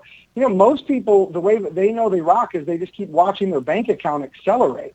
So however the hell you get that number to grow, I think you're doing something right. If it's going down, then perhaps you need to change your strategy. But if the money's coming in and your customer satisfaction level, of course, stays high, I mean, obviously it goes without saying above board and being ethical. But if the bank account keeps growing and people still love doing business with you, then you're probably doing something right, whether you did it all in-house or whether you went and got a third-party provider. And I will agree with Alan. I don't believe at all in going out and just writing rippers just to get a pile of names and email addresses that are just garbage. I think that's just silliness. I think if you're going to do business with a third party, make sure you're looking at somebody who cares about growing your business and having a relationship, so they're not trying to funnel leads in at $5-6 a piece just to keep eating off of your plate. That's all. Alan, do you remember the question that I asked you, Alan? Yeah, it was as far as to sell dealers, as far as who's best equipped, and your conversation with Grant, that's interesting. Well, it just goes along with what you said a minute ago, because you had a different take on this whole thing. You were talking about, you were talking about the Glenn Ross leads, and you were talking about give me the good leads, and he ironically said he's had horrible in the last 20 years, and so have I. In hiring car people. Like I hire salespeople that sell under industries and teach them how to sell to car dealers, but he was having problems. And one of the things he said that car salesmen in some cases have been so used to being handed leads and given leads that they don't know how to go out and grab them. So they would sit possibly in they don't make it because they're not given leads or they're not handed leads. And maybe in selling a dealer, you have to. I was going to say, Candace Crane actually chimed in on Twitter and said car sales reps do not prospect. No surprise, they don't know how to hunt. They can cold call, but not prospect. What say you about that? Well, she said that. So she took it. She's not hosting the show, but hey, thank you, Candace, for giving. What do you say, Alan? I just think that goes along with what you were saying, kind of, and maybe puts a different spin on leads, and maybe why dealers are apprehensive. It's when it comes to selling dealers and salespeople not knowing how to prospect. Again, some salespeople don't, and I think it was Kevin that was on a minute ago, right? Yes. Yeah, he's still on. I think audio. Yeah, and Kevin. I'm still here. I'm just trying to get my laptop charged. A lot of it is a training issue. They don't know how to prospect because, and I've heard Grant say this before, as an industry, we do a terrible job of training our people in general. So they don't know how to prospect. They don't know how to handle a phone call. They don't know how to follow up. But again, I think it all boils down to a culture where training is seen as optional. We don't necessarily all give them an environment that's conducive to prospecting, to working. That's why a lot of these dealerships still have these open floors, which absolutely make no sense at all. And I think that's the crux of the matter. So I've had people, Laura Madison, she knows how to prospect. She knows how to make a phone call. She knows how to ask for a referral. So I think it just depends on a lot of what we're talking about here is, again, why they won't do. And I hear that a lot. Well, we know our salespeople won't do it, or we know our managers won't do this. And that's been a lot of my, those have been a lot of my debates with people over the past few months or past year and a half, however long I've been doing it. But again, it all boils down, I think, to a lack of training and a lack of process at these dealerships. So my solution would be Let's look at the training and let's look at the process that they have. And one thing I wanted to pipe in on is you all were talking about equity mining tools, the auto alert and some of these tools. You know, I think that a lot of dealers tend to think of equity as being the holy grail. But Kevin will tell you this, how often do we work deals and get sell customers cars where they're $3,000-$4,000 upside down? So to me, I don't think we should necessarily just be focused on equity. I think we need to focus. If we wait till equity, we're about a year and a half too late with a lot of these customers. Would you agree with that? I agree. Yeah, I think actually when I search for equity, I'm looking for -3 and up. When I do an equity campaign, I'm looking for the people that are just under to start where I'm going. I never wait for positive equity. Exactly. Is that because, you know, Kevin, and Jennifer, is that because, you know, that customer possibly is starting to want a car, but they don't think they can get a car? They think they're still maybe a little upside down, a little maybe further away than they would like to be. But then they start getting dripped on by you and or contacted, and all of a sudden they're like, man, you know what? I'd love to have a new car because I'm tired of my old one. You know. Well, I don't ever wait till my lease is up. Like 6-7 months left of my lease on trade. Right. When you can handle that with rebates and incentives, and they may not realize that, and they may think they have to wait till the lease is coming up. The market that I operate in, the lease penetration is ridiculous. I'm talking 67% of new car sales are leases. So, I mean, we deal with that all the time, but we have those. That's what rebates and incentives are for. Trade them in and trade them up. Bury it, man. Tommy's looking through Twitter here, but Kevin, let me ask you this, because I know this is kind of getting off of lead provider type things, but I mean, and Kevin, is it really come down to then? This is what it seems to always come back to, and Alan seems to always makes us cognizant of this. In my opinion, it comes down to people who are willing to freaking work hard and think out of the box, because anything's a lead. I mean, my God, if you go to the freaking, everybody drives, and if you think out of the box and you want it bad enough, you'll find a lead. So, I mean, that's what I was going to say, because I saw that quote from Twitter, and I thought she said that most people they don't know how to hunt, but I'm thinking that's just an excuse. Is that just an excuse lazy salespeople use so they can get, I don't know how to hunt. You pick up a phone and you ask somebody a question, and then you follow up with them, and is it so complicated that we don't know how to do it, or is it that we just are stupid lazy, and we'd rather be handed here's somebody that responded to a mail piece or called in off an internet banner ad or whatever, you know what I mean? Are we just? I think it's just an excuse for lazy salespeople. Well, this is recorded, right?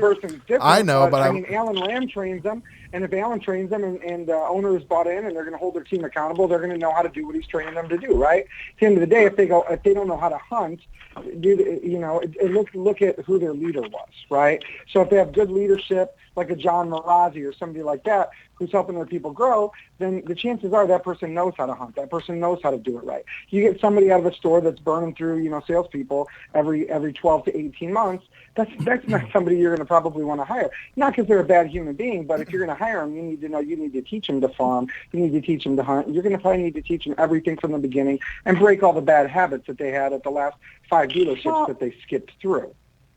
When we as managers in a dealership can teach each and every single employee and train them that their desk is their own business, and teach them the tools to make their business successful, we'll be successful. I was just That's true, but it's very cliche in our business, though, Jen. Everybody gets told you're in your own business, and then they get told, go broom the cars for free. I don't pay you for that shit. And they treat them like a free labor. So. No, I understand that, but when we're talking about management philosophies and principles and growing people and being able to not have that turnover and teaching them to hunt, does your staff know how to use the CRM on a mobile app to do a trade appraisal at the gas station? Do they? Why not? That is a management issue. If we talk about, is it a lazy salesperson because they don't know how to prospect? Again, and I've said it before, they don't know or they don't care. As a manager, you eliminate the don't know, and you know what you're left with. Well, Alan is loving you right now, Jennifer. He is smiling. Here's what I'm like. And again, I keep coming back to the same thing that Jennifer was just talking about, the managers holding them accountable and training. It's as far as why salespeople won't do what we want them to do, most of the time, like I said, it's a lack of training, a lack of process. Everything seems to be optional at many dealerships. But now let's keep going back to managers. I know how I became a manager. I'll throw myself out there. I was selling a lot of cars at a Nissan dealership in San Diego. I'd been around long enough, and somebody looked up at the board and said, okay, we're going to blow out Albert. Who are we going to make the next manager? All right, who's selling a lot of cars? Yeah, Ram's selling a lot of cars. Congratulations, Ram, you are now the manager.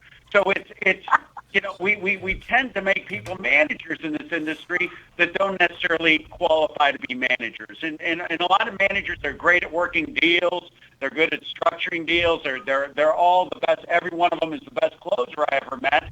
But when it comes to actually managing activity, managing process, training a staff, not all managers have those skills. And so I think we need to also look at that we have, you know, that managers need to be trained. It wasn't my fault that I didn't have those skills. You know, I needed to be trained. So I think, you know, we could keep going back over rehashing all that stuff, but I think a lot of it boils back to the same thing, a lack of training and process in the car business.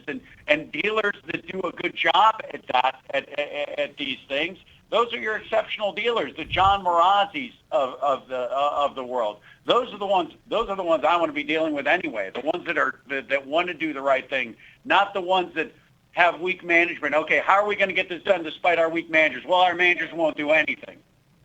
That's a problem. That's, you know, train your managers, put the right people in the right positions. Awesome. Well, folks, hey, we got to start wrapping it up. And somebody just tweeted out, be proactive, train your people so they can succeed at your dealership. Want to know how? You ask at the Alan Ram or at Laura Drive. So you got a little plug there, Alan.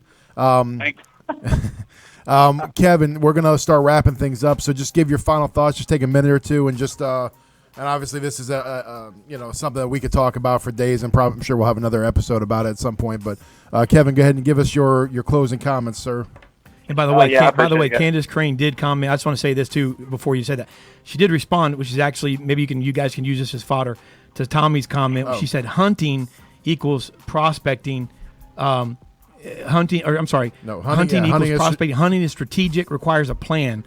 Cold calling is just picking up the phone. So she requires was you have a hand or a finger. No, she was saying basically she was besmirching you slightly, saying cold calling is what you were describing as hunting. Hunting requires a plan. But anyway, I'm not okay. Well, that's kind of nitpicking. I mean, let's be. I'm just saying. I know, but that's kind of nitpicking. She kind of owned you in that comment. She kind of didn't. But anyway, Kevin, go ahead. She kind of owned you. Kevin, shut up. I'm just saying. Sorry, I lost my video feed, guys. My laptop. That's all right, bro. We can hear you good. Fantastic. No, I just think there is a place. I mean, obviously, that we know that the best converting leads that you have are the ones that come through your website, but that's not where it all is. Last week I posted a post on Facebook asking people that weren't in the car business. I was like, hey, if you had to buy a new or used car, where would you start? And I was just trying to rule out Cars.com. To be honest, that was my plan. But you know, over 40 answers later, it was everywhere. Your customers are everywhere. It's hard to find out, you know, what their click path is going to be throughout, you know, trying to find a car or a loan. So obviously I'm a fan of third parties as long as you've got the processes and the people in place to manage it and track your ROI. If you're making a decent profit at the end of the month, great. And you measure your lead sources and you hire and fire them and churn them. And it's worked really great for us as long as you really, really manage it. I see no problem with third party lead sources. It's a great way to move the needle. All right. And Jennifer Briggs, Bobby Heron said, how about this? Just don't suck. Yeah, that was good. I retweeted that. How about this? Just don't suck, please. Thank you. That was censored. I'm sure she wanted to say something else. Give us your closing remarks, Jen. So here's my closing remark on it. And I do agree. Whatever opportunities you have, you need to maximize. But again, as a dealer, you need to decide. Are you going to work with third-party providers where you're going to have to chase them for longer, or do you want to take control?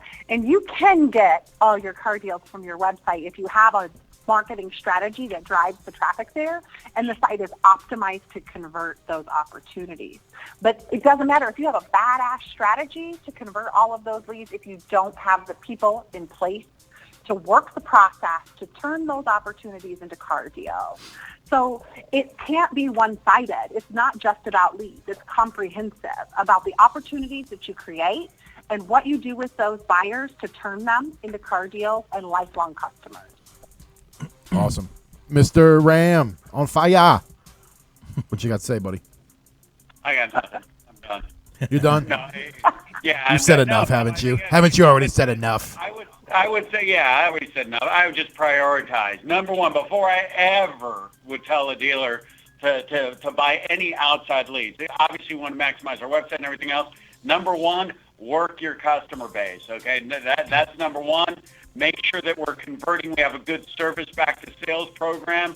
Once we're clicking on all cylinders there, then we can talk about all the other stuff. But until then, focus on, first things first. That's what I would say. I don't think we need more leads. I think we need to do a better job with what we've already got.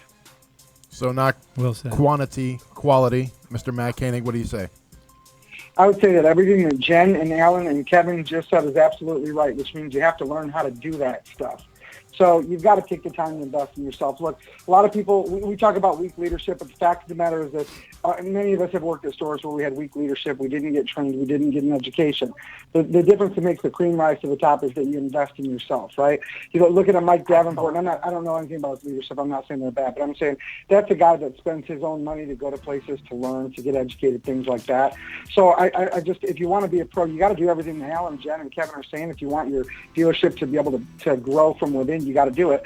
But you got to go somewhere to learn that stuff, whether it's hooking up with Alan Ram, whether it's our boy Grant Cardone, right, or going to one of the conferences. You got to start educating yourself. So there you go. That wasn't even a plug for the RockstarAutoConference.com where Grant Cardone's going to be in a couple weeks either. That was just fact. What conference is it? RockstarAutoConference.com. Grant Cardone he's coming in on his birthday. So it's a good opportunity. But you know what? Mike Davenport, Matt Lasco, Jennifer Briggs, Bobby Hinn, a lot of great people are going to be there talking about the stuff that Alan and Jen and Kevin were just saying and showing people how they can learn to do their stuff on their own. So it'd be worthwhile for anybody to go. Use the code STAR when you check out. You'll save some money, too, just because the good people in Auto Dealer Live are hooking it up and letting us say it right now. Awesome, man. Well, guys, thank you guys so much. Thank you so much. And like I said earlier, that this was not even going to scratch the surface because when you start talking about this, then it just goes so many directions. And so someone on Twitter was saying Matt Koenig owned Jennifer Briggs today. No, I didn't. Come on, Jen? now. What? I'm just kidding. No, I'm just kidding. Did we even let Matt talk? Dang. Man, a few words and I still win. It's the hair and Tommy's beard when you combine these things. Well, hey, real quick, I'm going to give all of you guys a chance, just a really quick, Matt, you got Rockstar Auto Conference. You just said that. Check it out, guys. I'm not sure if there's any in-person seats. I'm not really sure how you're doing that yet, but I know, or left, but I know you can do it online as well. I've got a couple left, so hook up. Okay, and then Jen, you're going to be there. Jen, what you got going on? That's anything else you want to? Well, I got Internet Battle Plan next week in Houston. I don't know if anybody's going to be down there. But the last thing is, it's great to self-educate, but just start following these people on social. You're going to learn a lot. You'll find out about the shows to go to. And ask questions. I promise you there's not a single person that was on this show today that would not answer your question via Twitter. Tweet me anytime. I'm willing to answer and help anyone at Next Level Briggs. Next Level Briggs, okay. And then, Kevin, how can someone follow you? I know you're running several stores, but you always are involved with things that are going on social and right. Yeah, you can find me on Facebook at Kevin Campbell. I'm easily to find amongst the automotive circles, and Kevin_Campbell2 on Twitter.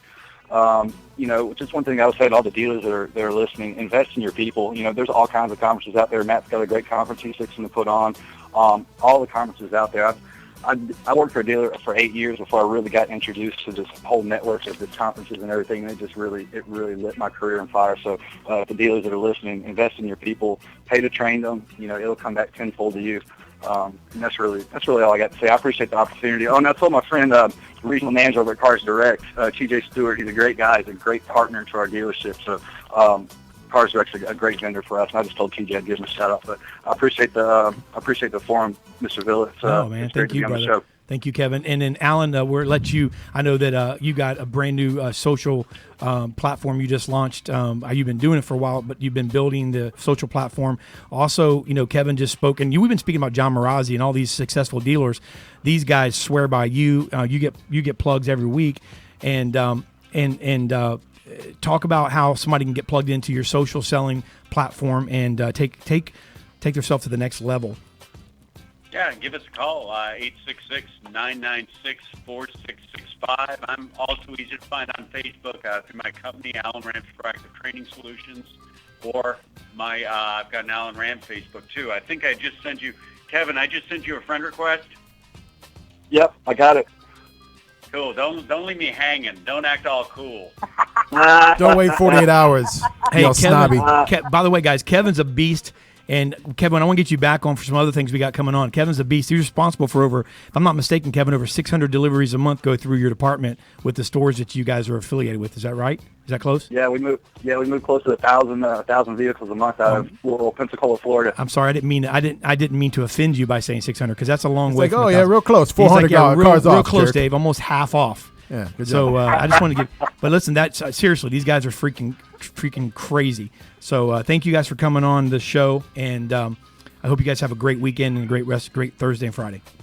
Thank you guys very much. Thank you guys.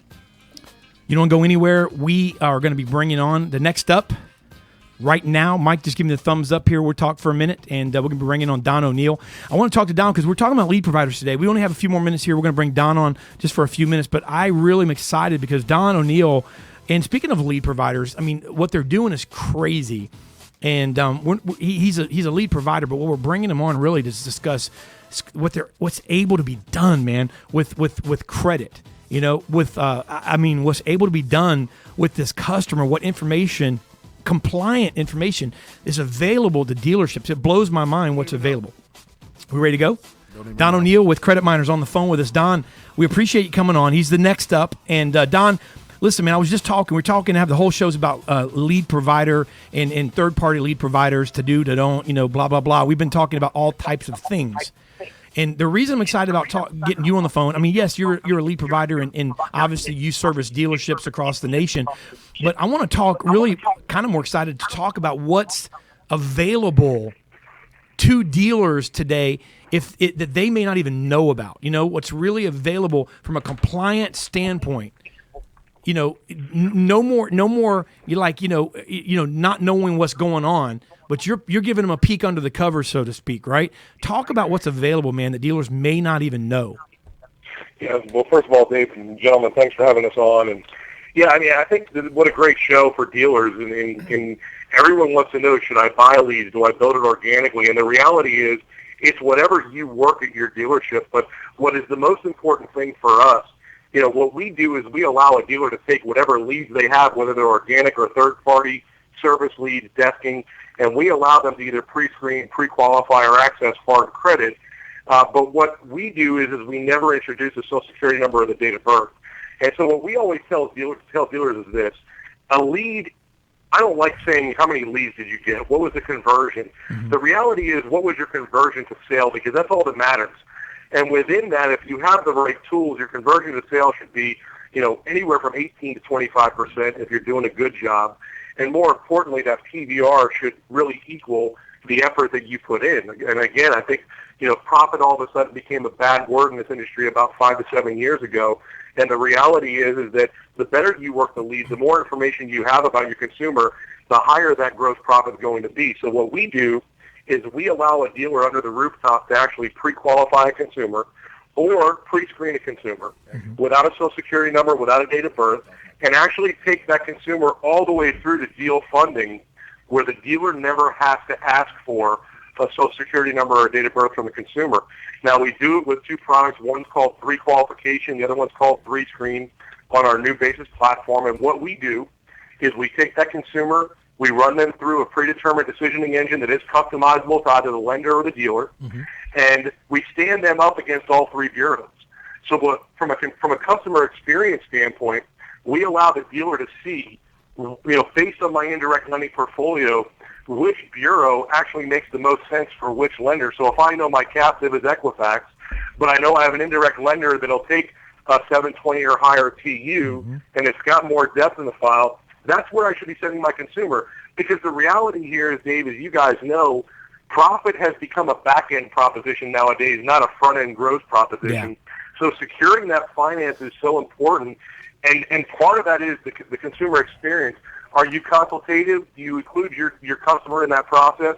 And that's really what this product is about, is to give the dealer, like you said, that peek under the covers, see the true credit situation of the consumer, because we do deliver a full file on pre-qualification with no impact on the consumer's credit score and no need for Social Security number, date of birth. So it's not an auto summary. It's not a score scrape. We're delivering a full file. And that's what's important. So that tool lets the dealer decide, do I have them on the right car, and how do I pencil this deal to make sure it funds?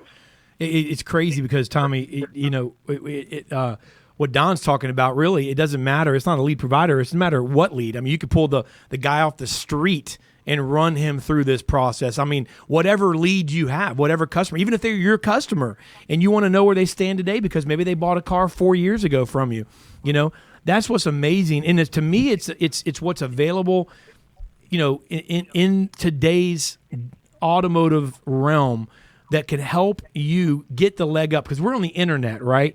And everybody always screams about the fact that hey, I can't make any money because everything is so transparent. Well, how about if you had a leg up?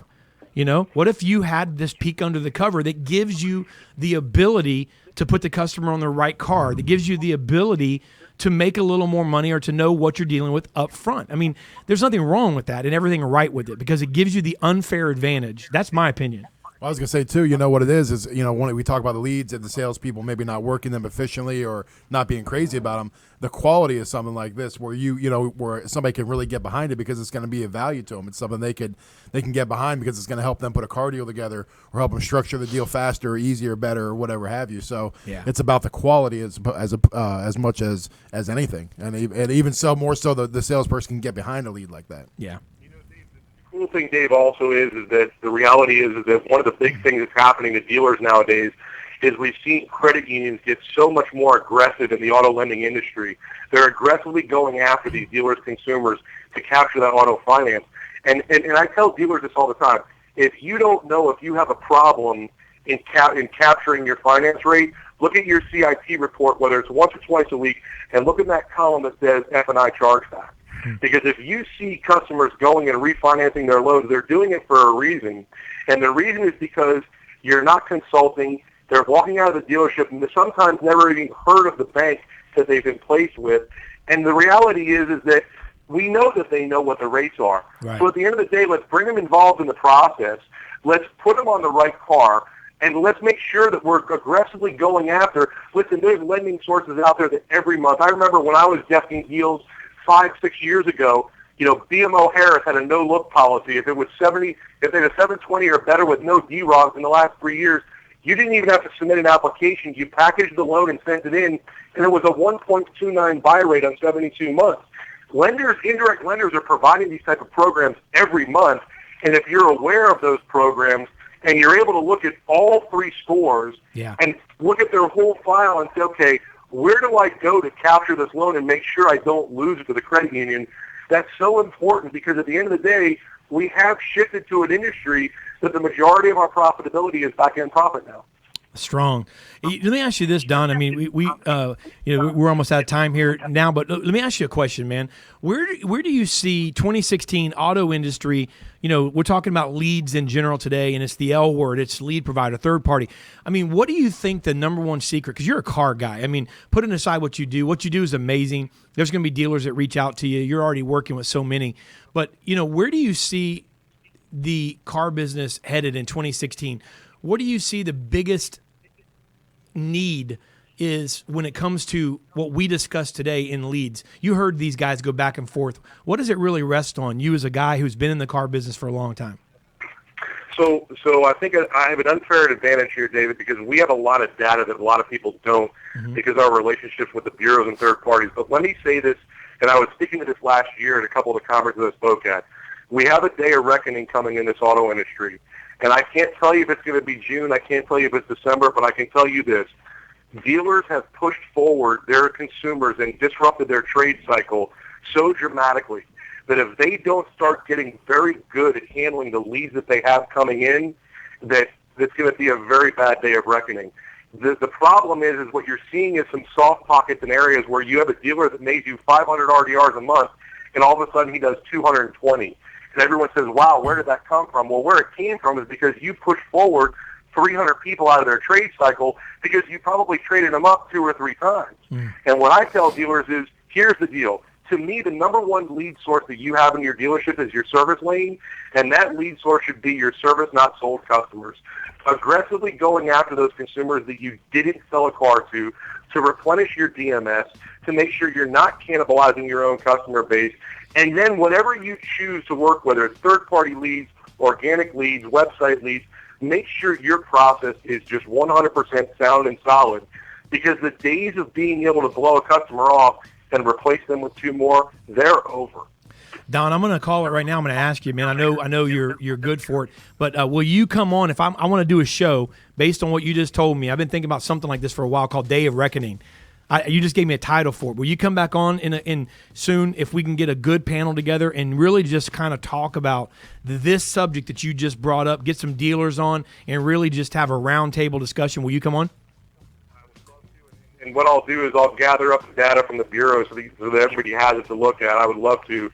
Anything for you guys. You guys have a great show. You're there for the dealers, and obviously we love being on, and we certainly appreciate you having me on. Well, I appreciate you coming on, man. I know you've been busy, and we'll get together here in the next few days and plan that for and sometime in the next month or two. I want to kind of move something around to get it on. I think that's because I think that if we really believe in that, we need to get that message out, talk about it, discuss it, vet it out, so that dealers know what they can do to sway that.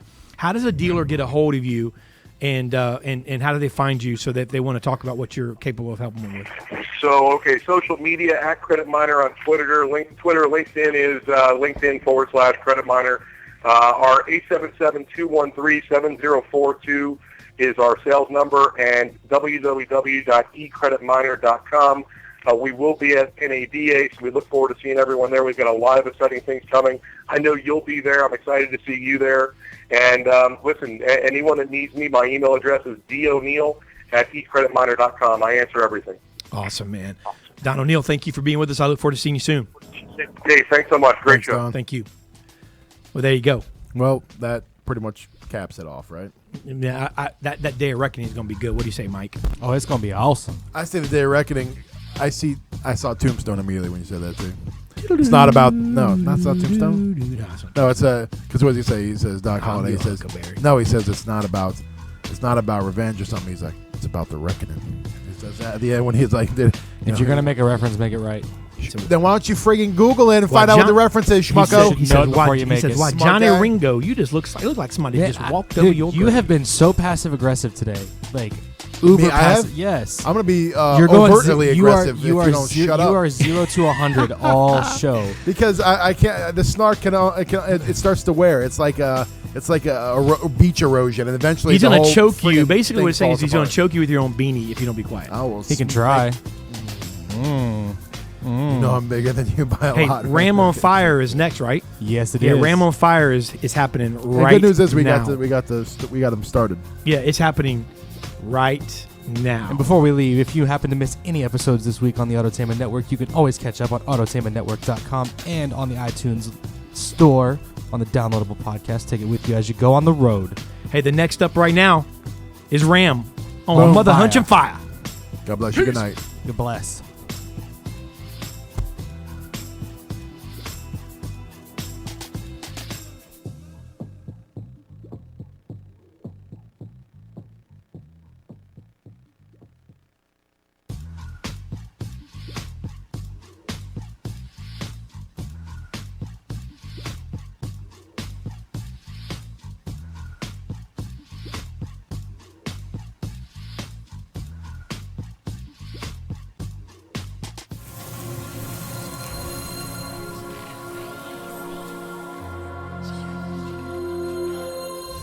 Hello, I'm Alan Ram, President and Founder of Alan Ram's Proactive Training Solutions, and here's what's got me fired up today.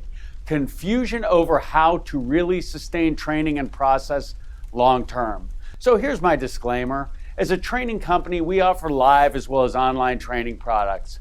Both have a place. Today, when it seems that anybody that is anybody in the training space has an online platform, and let's face it, Lightspeed is the 8,000-pound rhinoceros in that space, I think it's important that everyone understand what they're getting and what they're looking for from any trainer or training program. Dealers call companies like mine every day and ask for training. Some make it a point to specify that they want live training. So here's what they're asking for. They want someone to come in and talk to their people. Here's what that looks like. This person then talks for several hours a day for a few days explaining whatever it is they explain. Here's the first problem with that. While it was called training, it was more likely educational. There's a big difference between the two. It's the difference between watching football on TV and actually being a participant at an NFL training camp. At the end of the week, the dealer gets an invoice for training. He doesn't mind paying it because everyone's pumped up and he's heard nothing but good things from his staff. They're excited about all those stories they heard in that conference room. A couple weeks later, the trainer follows up only to hear the dealer say, well, they were pumped up for about a week after you left, but now they're back to doing what they were doing before. Also, our used car manager, Bruce, quit and took a handful of guys with him, so we're in the process now of hiring a used car manager and some more salespeople. We're probably going to have to get you back out here pretty soon. Here's the problem with what happened in that conference room. While your people were sitting in that room for 7 hours listening to 582 closes that will stop any shopper, their attention span started to fade after about 20 minutes. That's just plain old physiology. Secondly, everyone learns at a different rate. Some people hear things once and they get it, while others have to hear it 15 times before it sinks in. The third thing is that we all know that repetition is the mother of learning. Training is not about a one-time pump up. Those of you that have younger kids know that. Your kids will hear a song once and it makes an impression. Either they like it or they don't.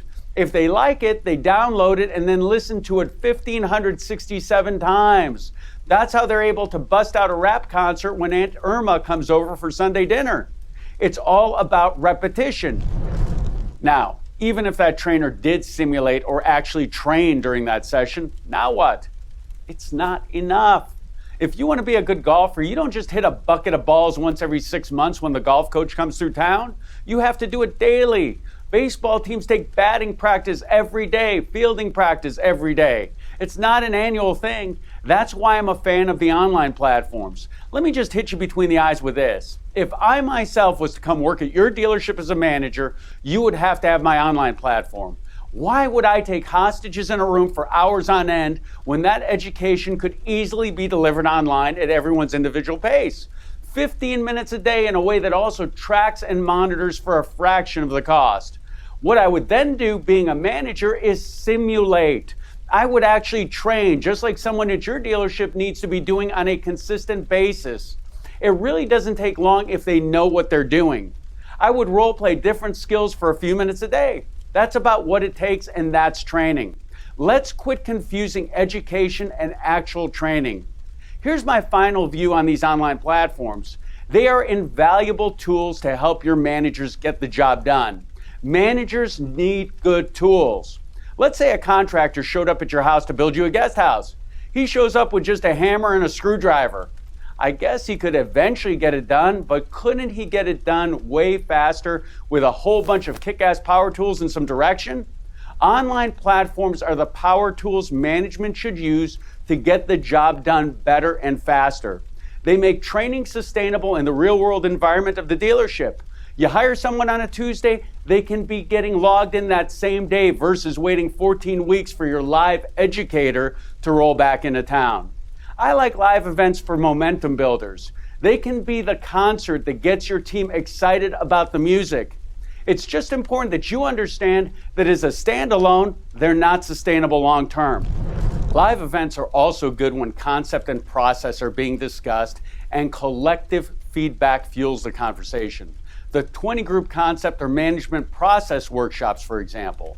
It all has a place, and making sure that you have a solution that fits what you're trying to accomplish is key. If you want to find out more about our power tools, please call my office at 866-996-4665. Thanks for letting me get that off my chest.